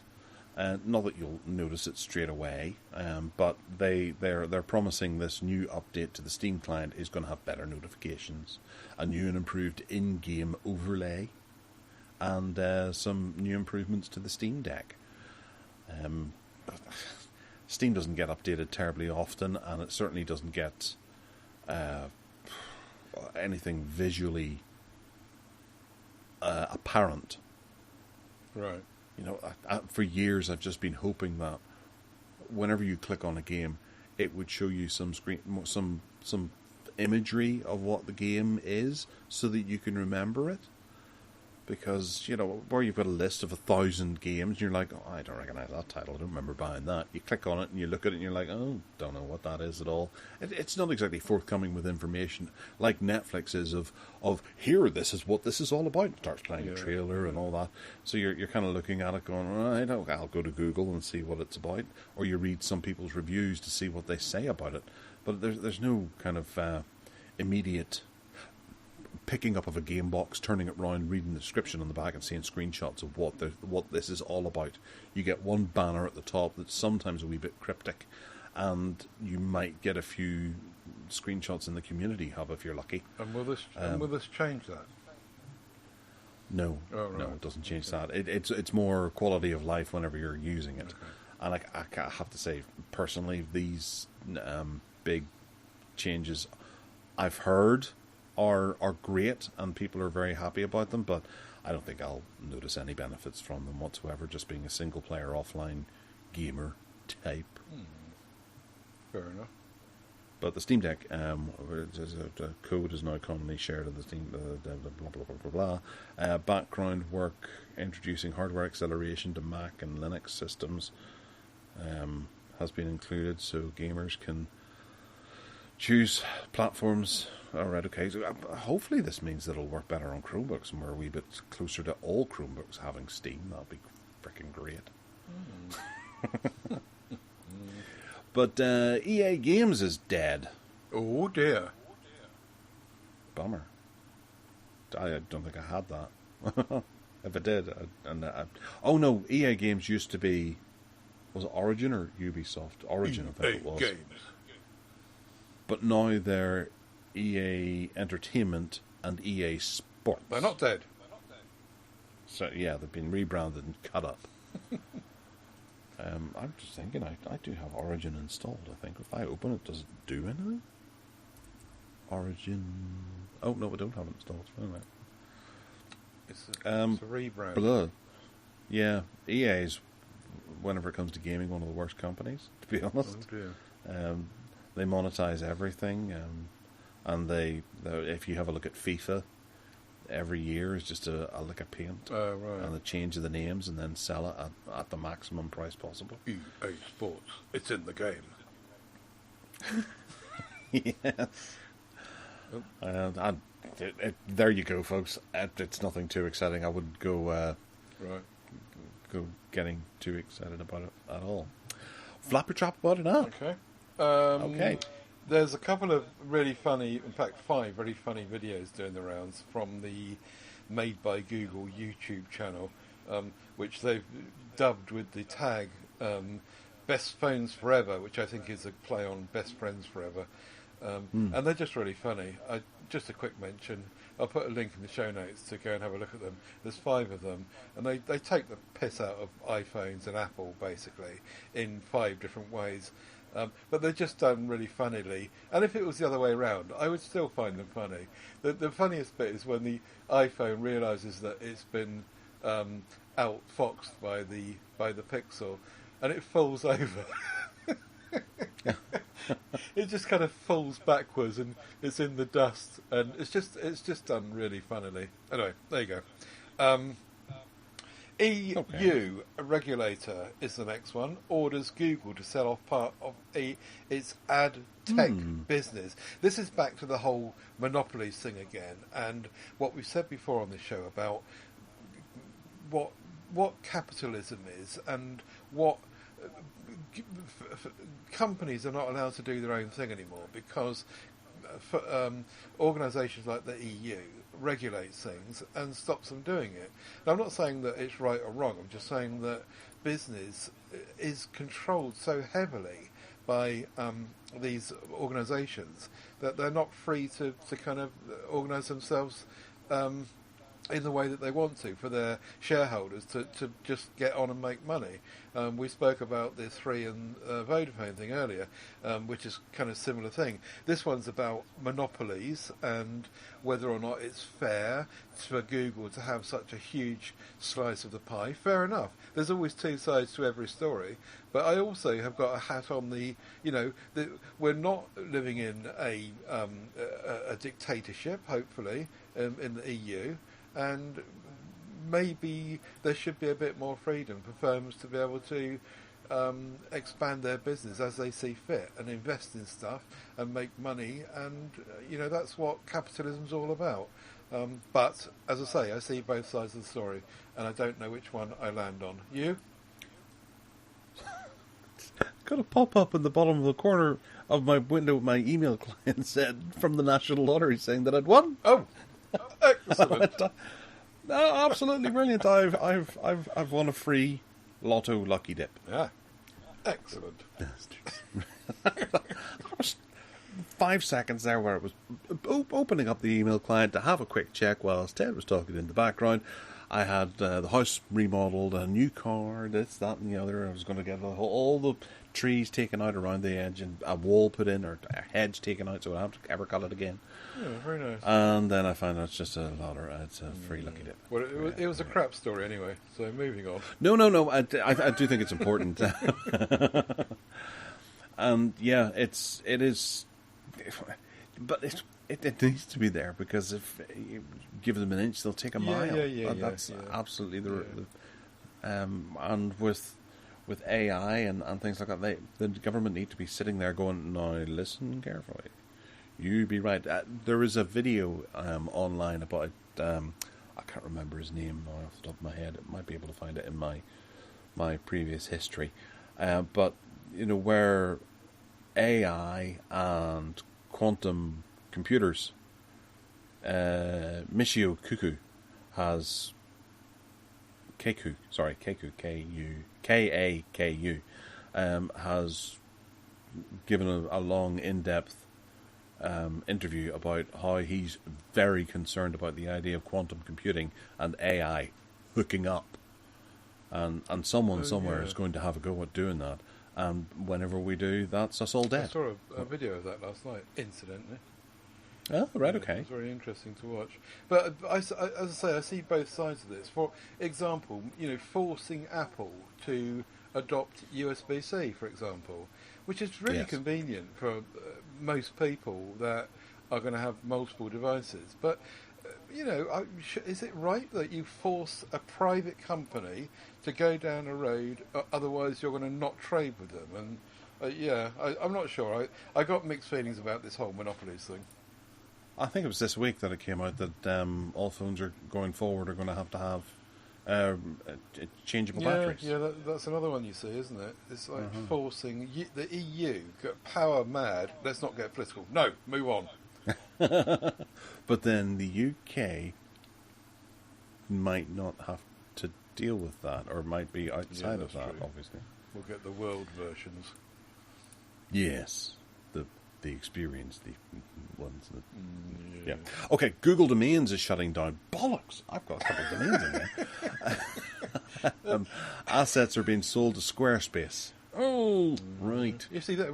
Is there no one stopping them doing that? Isn't that breaching someone's security or their capitalism, or... Are they allowed to do that? Is that going to create a monopoly for Squarespace because they've got too much power? Isn't the same thing applying? Well, I think it's probably just Google's going, hang on a second, we're losing a bit of money here. Because I think it's $10 for a domain for... GoDaddy. A year or two. And then you can have all your virtual machines and things like that running underneath it. So maybe they're losing money on ways that people are harnessing the power of Google Domains. Yeah, they just can't be arsed running it, can they? Like most things Google do, they just chuck it away after they've finished. They're bored with it. And Squarespace will just get bigger and bigger. It might do, but according to that article that we spoke about earlier on, they're getting smaller and smaller because people aren't using these types of website builders. Yeah, good point. Fair point. Just goes to demonstrate what crap I talk. Oh, it just proves that I was listening earlier. Well done. Which is a first. Okay, Microsoft has tested its Windows Ink upgrade that can let you write anywhere you can type. Did you try this on Samsung? Chemical. Have you got a Samsung? Oh, you haven't got one now, have you? No, I don't know. Did you do it before you got rid of your tablet? Did you try this with a S Pen? I think I actually did. It works quite well. The only thing is that with Samsung, you've got to use the Samsung keyboard for it to activate. But once it's done, you can use the S Pen to write in any field, handwritten, and it will just instantly change your text into your handwriting into text, and it works really well. If this Microsoft one, which they're talking about putting out right across Windows 11 devices, does it as well as Samsung does, then they'll be in. There'll be all these people with these like, I don't know, Surface Pro books and stuff with their little styluses already set up, and they'll be able to use them with a pen instead of typing. The end of the keyboard. Hurrah! Oh no, you still need the keyboard. You couldn't rely on that. You couldn't send an entire email with this or write a thesis with this. No, I know. I'm only joking. I love my keyboard. And writer's cramp is worse now than it's ever been in the past because we're so not used to writing. Yeah. I write an awful lot in my job, And I'm okay with it, but my mum had a go at writing a wee while ago, and she lasted for about 2 minutes. Right. And she was like, "Oh, no, I can't do this anymore." Oh, I'm tired. Yes. My hand is yes. tired. And she's lost the pad on her finger down by her last knuckle, where she used to lean the pen. She doesn't have that anymore. I do. Okay. But yeah, she doesn't. I forgot about that. Yeah. I did. You've lost yours then. I did some writing yesterday. I was going to send my mum and dad an email with some instructions about some stuff to do with DVDs, and I thought, no, they'll just lose it. I'll write it down. And I got a bit of paper out and a pen, and I wrote it all down by hand. I can't remember the last time I wrote anything. Yeah, I used to be ambidextrous, you know. Oh. Yeah, I'm not anymore. My left hand has. Well, Mrs. McCracken used to hit me over the head with a ruler if I used my left hand, because that was evil. That's terrible, isn't it? Blimey. It is. I don't get attention. It was much more comfortable to write with my left hand. She'd be strung up now, wouldn't she? No, she's dead. Well, if she was alive, she'd be strung up. If she was teaching and did that now. Well, that's how she died. She was strung up. Oh, I see. And then she was impaled. And then you went and danced on the grave with a ruler, slapping it. I could have done. I suppose. I could always try and track her down and just, sit there, not writing with my left hand. Yes. Right. All right. Next. Yes. Your next job interview could be with an AI instead of a person, which could save so much time. It's a bit scary.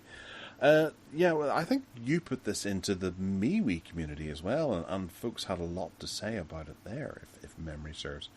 Yeah, well, I posed the question of people, would you be okay going to an interview if you knew that it wasn't going to be with people, but with a robot? And there was a kind of mixed response to that. Different people were saying different things. It's an interesting concept, though, and I guess you wouldn't really need to go, would you? You would just do it from wherever you are. So the location would be a thing of the past as well. Well, that's the first step, and then the next step is that you don't even need to go at all, because the AI already knows how you're going to answer those questions, because it's tapped into your psyche. Yes, that matrix bolt in the back of your head. And then they'll do the same thing in courts, and then courts will become the same way inclined, and Minority Report will be on us, and you'll be guilty of committing a crime before you actually commit the crime. I would be fascinated. My response to the question was that I would be fascinated to go and do that in front of some AI system to see. I mean, I've done, much like yourself, Gareth, I've done a lot of interviewing and recruitment when I was working, and I know what I'm doing with interviewing people, or what I did 5 years ago, and it would be really interesting to see if this thing actually makes good decisions based on how you present yourself and what information. Present yourself. That's crucial. Yeah. Because you don't have to you don't have to turn up in. Well, will it be judging you on how you look? Exactly. Yeah. Well, presumably yes. AI will just take everything into account, and that's what I'd like to see how well it did compared to my hands-on, business-based historic experience of doing it myself. So that was my response. Really, I'd like to see how well it does. Yeah. Okay. In the feedback that it then provides the employer, would it even go as far to say something like, was wearing a nice red blouse? Yeah. Had lovely hair. Hair was well presented. Big jugs. That kind of thing. That sort of important stuff that an employer would take into account whenever he's employing someone. And they are employing someone. I would guess that all of that and everything else would be included in a system that was going to work properly. Definitely, how you present yourself is important in an interview, and making first impressions with, and that's what I'm talking about really, is seeing how well that can take those things into account and how it scores it and how it comes to those decisions and so forth. Fascinating, I think. But you know how hardware is we have a thing in work. It's not Skype and it's not Zoom. It's something slightly different, and it never bloody works. We end up having to go, yeah, unfortunately that's not working, so I'm just phoning you instead, and I'll do it over the phone, okay? We'll have a chat over the phone. I wonder how many times it's going to be that the interviewee turns up and then some dude walks in and goes, yeah, the AI is not working today, so I'm just going to sit down and do this the old-fashioned way. And you're like, shit. I wanted to assess it. Now you've spoiled my day. Yeah, look at my jugs. Anyway, it was just an interesting thing that popped up in ZDNet. Yeah, I do reckon this is the kind of thing that it's not actually going to happen, at least in our lifetime. It might happen in many, many years to come, but you know, it's one of those kind of scary situations that they've sat down and thought about and gone, well, how could AI do other people's jobs? And they're trying to work out, you know, every job description, what would AI bring to that? Because I know that my job in particular, I watched the Microsoft thing about how they're going to put AI into Word and Excel and things like that, and it's like, oh, well, that's really handy. That's so handy, in fact, I don't need to work in. Oh, shit, that's my job. Right, okay, so I can be replaced as soon as the new Office update comes out. Oh, great. Yeah. A bit like the 100 people from the journalists that I was talking about earlier. Yes. It's all a bit worrisome. What are people going to do? What are people going to do with their time if they're not going to work? That's a big rhetorical question. It is, and you were doing it earlier, weren't you? Enough of this filth. Back to big jugs. Oh, you weren't using the big jugs. All right. DuckDuckGo has its own PC browser for keeping you private whenever you're searching for the things that Ted Salmon gets up to when he's not recording podcasts. DuckDuckGo is one of the safer ways to be able to surf the internet, although, you know what, I don't think anything is 100% safe at the moment, because, you know, if they're not asking you for money, then they're selling you somehow. DuckDuckGo is one of the ones that people do recommend that you use instead of using Google to search the internet and things like that. There's a Chrome extension that you can add in that helps make your privacy a wee bit more secure on your Chrome browser. But now DuckDuckGo has its own PC browser, which is a big step. I think they've had one on mobile for a while. Yeah, they have. I know. Not that I ever use it, but I've got it installed. Yeah. What can we expect from the PC browser? Well, the interesting thing that I picked up on this story was that it's got a feature called Duck Player. I don't know if you've ever used that, but apparently on the DuckDuckGo their own browser for Windows, there's a thing called Duck Player, which if you watch YouTube videos through it, it takes all the adverts away. Oh, so right. Okay. How long that will last with Google suing them or something, I don't know. But yeah, that was just really interesting. Obviously, it can't take content created adverts away, but those ones that I was looking at. My dad wanted to learn yesterday how to get to the Met Office YouTube channel because he wants to look at the weather, and I'd completely forgotten about people that don't stump up, and I showed him the first video when we got there, and the first thing is bloody advert, and I thought it reminded me about how I just couldn't. I'd so much rather pay up and not have to have that. Anyway, with this one, it looks like Duck Player will make sure you don't. Yeah. That sounds like the kind of thing that people need for as long as it lasts, and then they'll be hacked off and have to go and look for another solution once it's done. The loophole closes. Yeah. I still defend my YouTube Premium subscription, and I'm happy enough using YouTube Music instead of Spotify. Me too. If songs aren't there, I can just go and add them myself. Exactly. I agree. Right. It's the Google Gallows and the Chrome Corner. Ted, do take it away. Oh, yeah. We were talking about a Google one earlier, weren't we? Well, apparently coming soon to Google Photos on the web, and it's not here yet. I've checked and checked and checked since the story came out. There's the suite of editing tools that you now can get in Android and iOS are being put on the web as well. So there's a whole suite of them. Follow the story via the link there to have a look at how it will look. Mind you, in the story they're showing it on a Mac screen, so it's not a Windows screen. So I'm not sure if that means that Macs are going to get it first. But anyway, yeah, the web version of Google Photos is going to get some changes, as is the Google Password Manager in Chromebooks, whereby the Google Password Manager, if you use it in Windows, I think we've mentioned this before, has got this kind of pretty front end, which is a user-friendly box that lets you control and manage it all from. Well, this is coming to Chromebooks as well via an app, which will be downloadable, and it looks very pretty. One thing I've been playing with since we last spoke is this extension for Chrome for YouTube transcript extracting, and it works really well.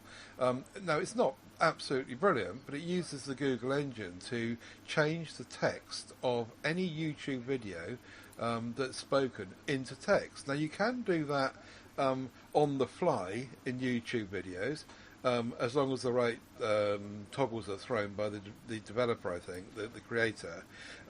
But this gives you an extension which allows you to just run any video, click on the extension, and it just gives you into your clipboard the whole of the text from the whole video in one shot. No waiting around, it just plucks it out, and it works really well. In my experience so far. So I really like that, because I very often don't want to watch a video, I just want to read what they're saying, and that suits me fine. Talking of which, Chrome will soon be able to convert PDFs into text and read it aloud. Now, we do know that there are several ways that you can get pages read out in various browsers by reading aloud, tools, extensions, whatever else. There's loads of ways of doing that, but this is what Chrome is baking in, is the ability to convert PDFs into that. So if you open a PDF file in a Chrome browser tab, then you'll be able to click on a button and it will pluck the text out of that and give it to you to do what you like with, copy it, or in some cases, as this article says, read it aloud if you've got the tools to do that. So that's really cool. And the last story in my Chrome section is about Chromebook X. I don't know if you picked up on this, but apparently it's a new standard for Chrome, and they're now going to be calling it Chromebook Plus. So in the 2 weeks since this was mentioned, it's changed the name from Chromebook X to Chromebook Plus, and it looks like a way in which there's going to be 2 tiers of Chromebooks. So when you go down to Currys to buy a Chromebook, if you buy the Chromebook Plus, then it will meet certain criteria that Google have set down to say, in order to get the Plus badge, this piece of hardware has to comply with this level of hardware inside, this level of software, this level of blah blah blah blah. It's got to have certain features. It's got to meet certain quality standards in terms of build and blah blah blah. So that's really good in a sense, but it does encourage the fact that there's going to be 2 tiers of Chromebooks, and the ones that are not Chromebook Plus, presumably people going down to Currys will say, "Oh, I'm not buying that rubbish. I want a Chromebook Plus," and that'll cut out the whole budget end of Chromebooks, possibly. 3 tiers. 3. Oh, it's a 3. Yeah, there's Chromebooks. Yep. Then there's Chromebook Plus, and there's Chromebook Premium. Oh, right, yeah, the Premium one, I saw in that article about the Premium, but it wasn't very clear about if that was something they were working towards. Well, there's a couple of examples. I've clicked through to the Chromebook website itself, and they've got the likes of the Lenovo IdeaPad Chromebook Flex 5 113-inch is a Premium, okay. Whereas the Asus Chromebook CX15 is a Plus, and then there's other ones as well which are way down here, that aren't here at all. The Asus Chromebook 314 isn't either of them. Right. But Acer. So do you think that this whole thing will kind of discourage people to buy cheap ones? Well, I've got a funny feeling that it might be tiering, and then your premium could slip down into plus, and then slip down into something else as time goes on. In the usual Google way. Well, yeah, if you've got your 7 years worth of guaranteed updates, maybe some features won't come to things after 3 years. Yeah. The latest version of Chrome will only work on the premiums. Good point. Or certain features will only work on some of the premiums. And it's a way of having tiered devices. Yeah. And you could very quickly find yourself relegated to one of the crappier tiers whenever you think you've done quite well with the Chromebook you've picked out. Perhaps this is a ploy. They thought that it was a good idea to bake in 8 years worth of updates, and now they're having second thoughts. Hang on a minute, we shot ourselves in the foot there. I know. We'll have a 3-tier system instead. Yeah, they'll be able to cut off, the last 2 years of certain Chromebooks, unless where other ones come in that you may not have heard of or quite as, like Lenovo like to do. Yes. They don't tend to update very often, so they could end up being one of the crappier ones that get cut off quite quickly. I've always wondered about that desktop one as well. I know Robbie and the bunch over at Chrome Unboxed have it. It looks like a sort of HP it's a desktop thing. All in one? It's a cone. Yeah. It's showing here, but it doesn't say whether or not it's a plus or a premium. Oh. 2-in-1 detachables, all-in-one desktops. But it doesn't say whether or not it's a premium. Okay. I imagine it will be. But then the CX15 is a plus, and it has Steam. Because I've looked at it a number of times thinking I could pick that up and use Steam on it. But it's not a premium. And where do Chrome boxes fit into this? Oh, they don't. Well, but they wouldn't be able to have a certain standard of keyboard or a certain standard of anything because you haven't got any. You just got a box. Yes, that's right. Perhaps you'll have Chromebook Plus and Chromebook Premium badged monitors and mouse and keyboard as well. Where there's the HBook Chromebook X360 14C, the i5 and i3 versions of it are premium, but the Pentium Gold is plus. So you could think that you're buying a premium, but you're not. You're actually getting the plus because it's the £400 version of it is a plus. The £700, £600 and £500 version of it is a premium. There's a little department in Google's HQ where they all sit there and think, now, how many ways can we think today of confusing every bugger out there? Let's mix this one up and just confuse people a bit more about that, and then when we've done that, we'll have a cup of tea, and then we'll confuse them about something else. Wasn't the old the motto of Chromebook, was it just fucking works? No, it's not. It's getting torn up and reployed, and there's a 3-field system, and on the 3rd year you have to leave it fallow. Yeah. What a load of claptrap. Crop rotation of the 14th century was considerably more widespread after John. That was very funny. We refer to the young ones. Yes, for those who did know, well done.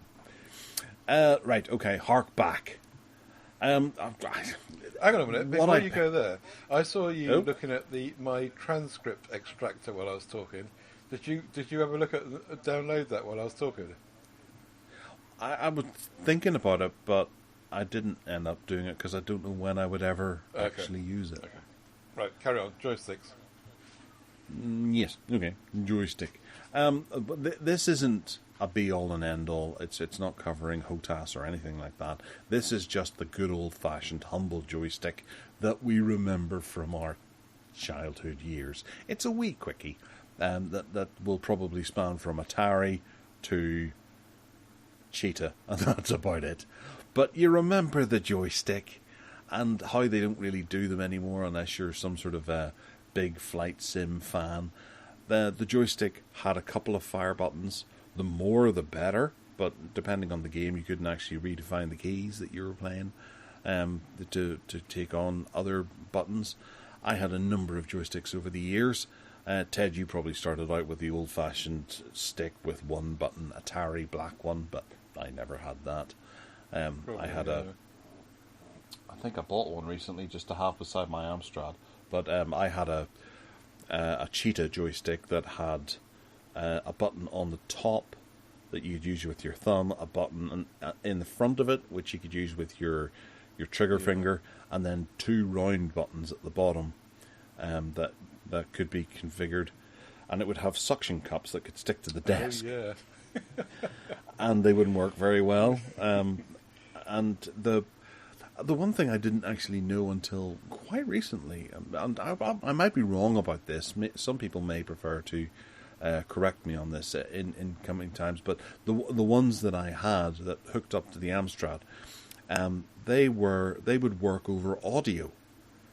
And the connector, the joystick connector, which was what's it called? It looks like a VGA, but it's not. It's got 9-pin. I can't see the name of it here, and I should have done my research beforehand. But I was so chuffed that I came up with an idea that I thought, nah. But whenever you push up on the joystick, it would send a sound through to the computer, and the computer would then understand the sound, because that's how it loads things off tapes is by audio. It would understand that sound, and it would do what that's assigned on the system, and it would be the pitch of the sound. So if you did left, it would be a slightly different sound, a different pitch or a different sound wave. Left, right, and then all the different fire buttons would make different sounds once again. So the computer may only be actually compatible with a certain amount of sounds, and then whenever you redefine the keys, you would do up, down, left, right, and if you wanted to invert the joystick for whatever reason, if you were playing a flight sim, you could change it round if you were more comfortable with that way, so it would know to do the down sound to go up, and then the up sound to go down, because some people are monsters and like to do that. And then if you wanted to change the guns, if you're playing the F-19 Super Fulcrum or something like that, you could have the missiles on the trigger finger, and the guns on the top or down the bottom or something like that, if you were strange and needed to do something like that. But the joystick kind of fell away quite quickly whenever the joypad came along, and I know even Amstrad bundled with a joypad with their subsequent model of Amstrad, and the old joystick became something of a relic, and only flight sim enthusiasts would use them on the PC and things like that, and they got more and more complicated. I remember buying, I think it was X-Wing Alliance on the PC and scampering home, because I was at an age where I could scamper. Can't scamper now. It's too hard on the joints. I've tried scampering. I'd love to be able to scamper. I see my son scamper and think, I remember those. Maybe we should hark back about scampering. We'll have a whole show on that, yeah. But I bought this SciTech thing to have to use with X-Wing, because I boot the game up and I was ready to play, because I played TIE Fighter and I played the original X-Wing, and the mouse and keyboard were not compatible with this game, and I was like, what do I do?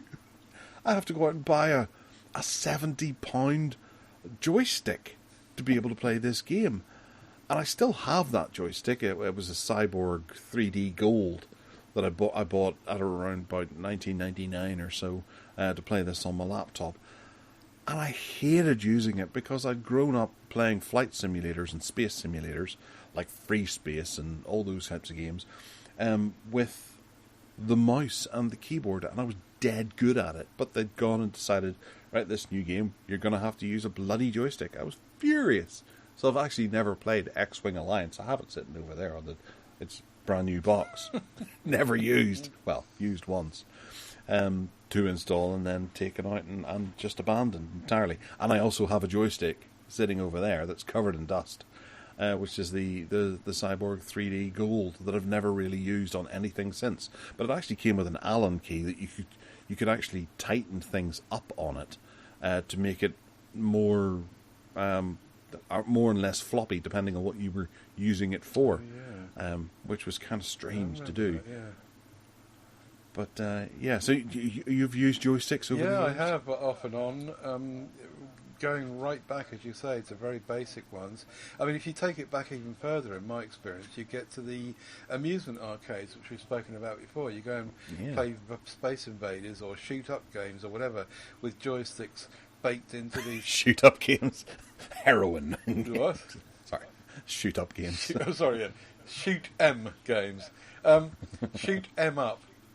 Anyway, so you'd have these joysticks built into these huge bits of hardware in the amusement arcades, and then, it was fascinating then to start using PCs and realise that these peripherals you could use to do that as well. And then I just scrolled down in this page, this wiki page you linked to remind me that they've got all sorts of uses as well. I had a Fuji camera. This one I think is a Canon camera, but I had a Fuji camera with a joystick thingy on the back, and that worked really, really well. It's only a thumb one, the same as you would got on a ThinkPad or an IBM Think computer, the little red button in the middle of the keyboard. They're all variations on the same thing, this joystick thing. But yeah, great memories of particularly, as you say, the sucker that's supposed to stick on the table. It just does really badly. And having a cable, you've got to run a cable. And we're so used to Bluetooth and wireless connectivity of everything now. And in those days, you just had to wire things up.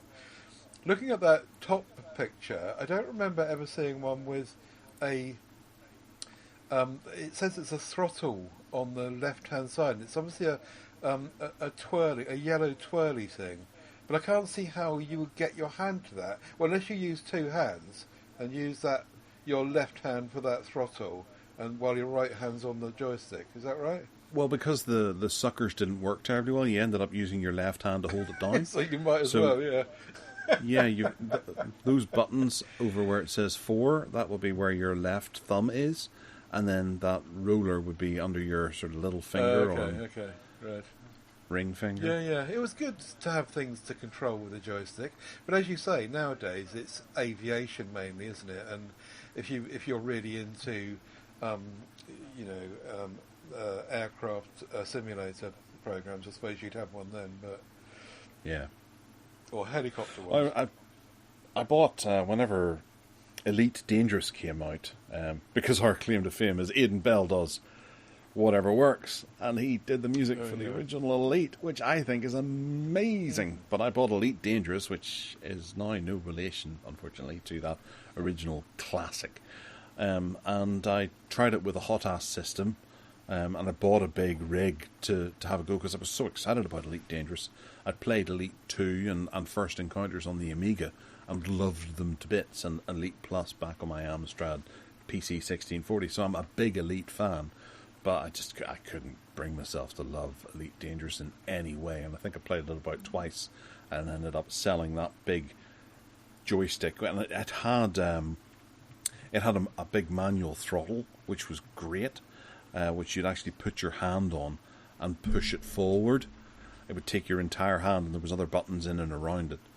And I can't remember who made it, but it would sit either side of your desk, and you'd pilot it with one and then throttle with the other, and then have other buttons that you could access with your left hand.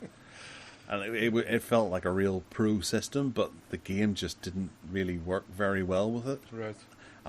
And it was something that I wasn't able to spend too much time in refining my own skills. I had other skills I needed to refine, so I went away and refined those instead. And but you did. As a result, I'm now a figure skater. Blind. You dirty brute. Yeah, good memories of joysticks. Absolutely, yeah. And as far as they go back, there were all kinds of weird ones as well. I have a bug somewhere. It was a tiny little black one, and I bought it off eBay just because I remember it being so iconic when I was a kid, and it had two buttons at the front. You kind of hold it in one hand and couple your your hand around it, and then use your index finger and your middle finger, and then the tiny little joystick was on the top. And I bought one of those just to try and use again, Right. and realised how flexible I used to be as a child to be able to use this. Yeah. Now I could barely get my arm round straight enough to be able to use those buttons on the bottom. Yeah. Wow. Yeah, that's why I decided to become a figure skater, We to had make myself a bit more I limber. think we had a joystick on the Pong machine as well. You know the Pong machine we've spoken about before. Going back to the 1970s, where you plugged it in your telly and played ping pong. Oh yes, the orange one. What's it called? Oh, I think can't it's remember. called We Pong, did it isn't in- it? Anyway, you plug it in the back of your telly and you play paddle, table tennis, whatever you want to call it. And that's all it does. And in the controller of that had a little joystick. I can't imagine why, because you couldn't move left and right. You could only move up and down, so I'm not quite sure why. But were there not other? There was like 6 other games built into that as Not well. the original wasn't. No, that's all it did. Oh, right. That was your lot. Pong. Yeah, and many a minute that you lost to that game. Yeah, definitely. I don't know how we could have been transfixed by that for so many hours on end. It didn't do anything. You give that to some kids now of the same age, they would just laugh at you. Oh, I know, absolutely. I've been trying to encourage my son to play some of the older games and things like that. You just can't. They're so spoiled with the games today. And the difficulty level as well. I remember trying to play Jet Set Willy or Manic Miner with my son, and he died like 9 times and it said game over, and he went, "What does that mean?" It's like, that's it. You're done. Yeah. You have to start over again. He was like, "What? How do I save it?" You can't save it. Sorry, son. Unless you get a multi-face, in which case you can save the state. Never mind. But yeah, they can't. Chucky Egg was such a hard game, and they're lost to it. Yeah. Completely Very lost to it. scary. There's no appeal to them whatsoever. Mm. Can't talk to them, these kids these days. They don't know they're born. No, they don't. No. Right, moving on to the bargain basement, where we have some bargains, and we're going to go back to old faithful TP-Link Tapo smart Whoa. plug, but this time with the energy monitors, because they are very crucial, especially in this day and age of high energy prices. This works with Alexa and Google Home, and it allows you to be able to control things around your house and monitor the amount of electricity that it is in fact using. Save your legs. And save You your haven't put any. legs. Oh, you yes. haven't put any smart plugs on the show for ages. It's about time you brought them back. Well, yeah, but I don't think the deals have been particularly great for them recently. And I would say that this is probably... I think we probably had better deals for these a year or so ago, but now they're not as great. This is 2 of these, and instead of $27.99, they're $17.99. But you have to remember that these are the energy monitoring ones. You can get them without, which is usually the ones we feature. But I think the energy monitoring one are ones that people are going to be wanting to use, because there is that extra functionality where you can see just how much energy your TV is drawing out of the wall when it's in use or whenever it's sitting on standby. So then you can use this to see how much money you've saved. Via the app, presumably. Yeah. Yes. Oh, yeah. right, okay.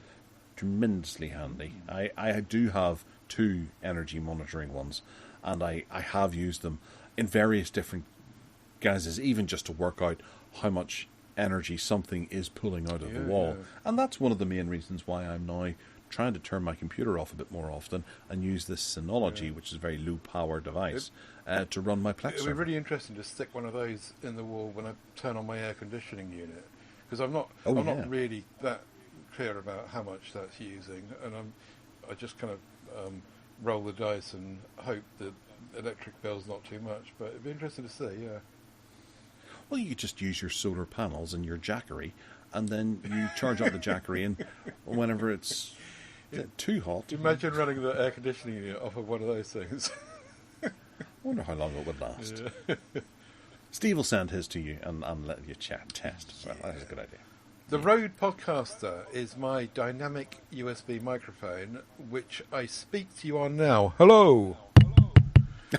And Yeah, thanks. It's working. And it's been reduced. I don't often see this being reduced down. Sometimes it does, but not very often. And it's 119 quid instead of 149 quid. It has been as cheap at other times, I will grant you before you tell me, but at the moment it's particularly cheap. And it's a really, really good microphone. I've used it for years. I bought it in 2017, this particular one, but I have one before it as well, I think. And it's a super microphone and highly recommended. It's an end address dynamic one, so people, it's supposed to not pick up noise so badly around it, even though it's not it's a dynamic one and not a condenser, but it's works really well, as you can hear. Thanks for that. Yeah. We heard the meat rotting at the back of your teeth as well from that sausage you had at lunch. It's a really big, heavy microphone, mind you.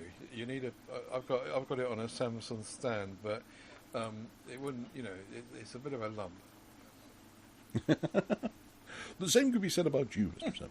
Right, okay, the next up is the Samsung SSD 870 EVO 4TB drive. Now, I have one of these, and I paid about this price for it, which is £219. It's a very nice backup drive for you to have in now that HDDs are going away and SSDs are being brought in. It's not as fast as the NVMe M.2, but it is still a darn good drive made by Samsung, so it's well supported and things like that. But crucially, Samsung are currently offering 75 quid cash back on it as well, which brings the price down by £75 to another one that I didn't bother working out beforehand, and I don't have a calculator present to be able to help me with this. And I don't know any other way of being able to do it other than using a calculator. No, you've got to buy a Samsung tablet or laptop in order to get 75 quid back off of that drive. No. That's what it says for me here. Promotional message. Purchase a qualifying Samsung tab or laptop between the 1st of June and blah blah blah to receive £75 cashback. Well, they just got the wrong thing in the wrong page. I think they got the wrong thing on the wrong page. Because whenever you go to register this, it gives you the option to get back the £75. Oh, blimey, you don't want to be in a hurry for this, do you? 2 to 5 weeks. Was that coming from Lithuania or something? Oh, that's changed, actually, because whenever I checked this last night, they had some in stock. Oh, that's interesting. So they must have sold out to get the 75 quid back. Yeah. Right. So, okay, you can be in a hurry. Not in a hurry. Actually, the 2 terabyte one is 104 quid, so that's less than half the price. Yes, but it's only 2 terabytes, which is less than half the storage. Fair point, well taken. But you can get it tomorrow, or I can. Right, Logitech. Cool. Logitech, one of our favourite return to ones. They've got a page of deals going on. I won't go through all of them, but various keyboards and headphones and lights and lamps and speakers and anything from up to about 35% off. That they just seem to have got that one's 42% off on one of them. Loads and loads of stuff in there. So I'll link in the show notes. Go and have a browse through and see if there's something you fancy. Particularly, I recommend the keyboards, the K780 and the K380, which we've done to death on this show. But there's a bunch of other stuff too. Nice gear. Yeah, I've been looking for a wee portable mouse because I'm going away next weekend. The Pop. So I've got a Pop. You see that Logitech Pop mouse, the yellow one? I've got one of those. Yes. That's really, really dinky, and it's ever so nice to use. Might be too small for your hand, I suppose, but in terms of travelling, it's just great. So I was looking at that M171, which is $9.99. Oh, yeah. That's a very nice red colour as well. It's available in pink for you and blue for me. Yes. Meanwhile, back at the ranch, what's next? Well, you see, those Bluetooth ones, or wireless ones, never come with little side buttons. No. For back and forward. That's something I always need. I do have one. Mind you, there is an MX Anywhere 3 there, which is not that much bigger, but that's 61 quid, reduced from 90 quid. That's got buttons on the side. And it's pink as well, so you And like it's got an infinite scroll wheel, which I really like. I couldn't live without that now. It's so cool. It really is ever so cool. It's my most used feature, I think, on a mouse. I'm doing it now, flicking up and down the page. I couldn't go back. Yeah. And you pride yourself whenever you stop it just at the right moment. Okay, what's next? Office. It's me again. We were out of sequence. Yeah. The Microsoft Office, right, if you want a copy of Windows 11 Pro, I wouldn't bother with the other bit, but it looks like it gets bundled anyway. You can get Microsoft Office 2021 with a lifetime license, for what good that is, as long as they support it, I suppose. But I think the best thing here is that Windows 11 Pro, and the whole bundle, for those that might want it, is $59.99. I'm assuming that when you go and check out, that'll change it to pounds. But it was going to let me check out. It wasn't saying America only, and the full price of that used to be over $400. So it's a big reduction. But I think it relies on whether or not you want to use the Office Pro Plus 2021 and be happy with it. I've got Office 365, and I'd rather have that, I think. But yes, might suit some people. Okay, yeah. I stupidly took out Office 365 and very much regret it now. Perhaps you should get this in. Do you get annoying little things appearing on all your desktop icons whenever OneDrive is running? You know, whether it turns them to shortcuts or it shows you a little green box or whatever. I've had to take OneDrive and just disable it and get rid of it because it's doing my head in. No.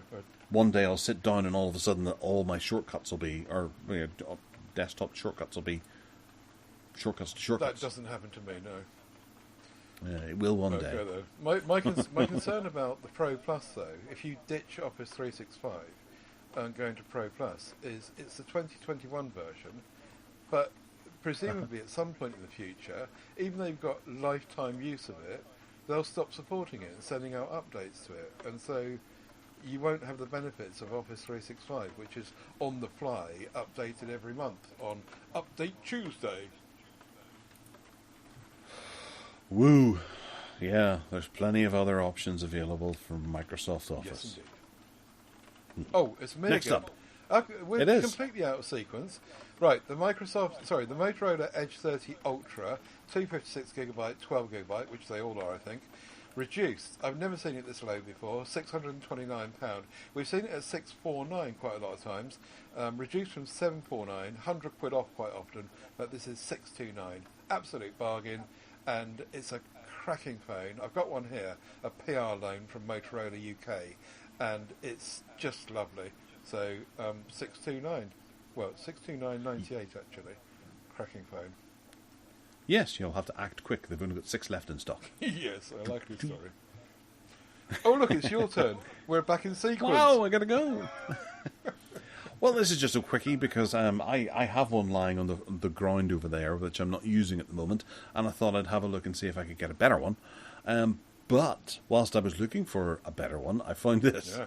Yeah. This is the Amazon Basics monitor arm, and it allows you to mount your screen on this and save some desk space from the stand. And it clamps onto the back of your desk, and you can move your monitor about a good bit. And it's down in price from £52 and 3p to £49 and 15p. But I love these. I do. I think they're really, really cool. Yeah. And this has a certain amount of adjustment, actually more than the one that I have that I paid almost double the price for. Because you can raise it and lower it on, I think, yeah, you can, on a little pole that sticks out of your desk.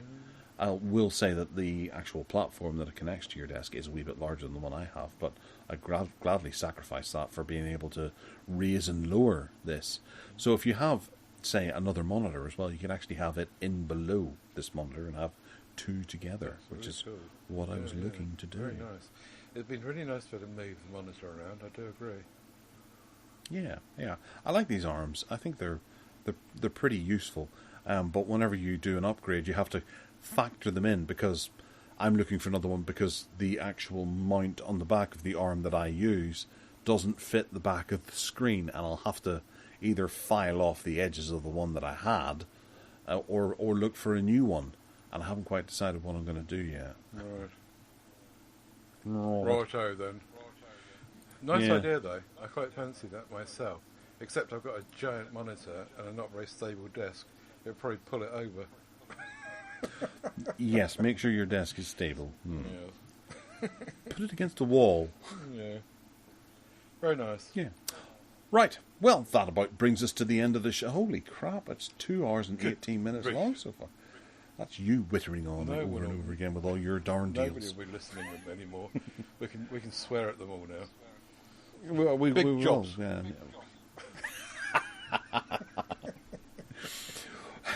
Not the 9 o'clock news there, folks, for people who aren't getting that one. Right, yes, you can get in touch with us by emailing us at gareth@techaddicts.uk. You can find us on Twitter as well, at techaddictsuk, and I'm on Twitter as well, at Gareth Miles, GarethMyles. On Mastodon as well, and then there's garethmiles.com as well for all other bits and pieces about me. Not too much exciting things happening over there, just podcasts being posted on a semi-weekly basis. Ted, where can they find you? They can buy me a coffee, please. It's at paypal.me/Ted Salmon. TedSalmon.com is where you'll find me on that hosted site that we spoke about earlier, where there's links to all that I do, audio podcasts, and all the MeWe groups. So do come and join us, particularly in the Tech Addicts one, as we need your input and thoughts on all things tech to bring to the show. Yes, and unless you've got anything else you would wish to add, I think we could wrap it up nicely here. Do you have anything you wish to add? Nothing at all. No. Absolutely sick and fed up with podcasting now. All right, okay. Well, this might be the last podcast we ever do then, folks. Either that or we'll be blown out of the stratosphere with the impending doom that is upon us every day. Right, take care now, and we'll speak to you next week. Bye! No, next fortnight.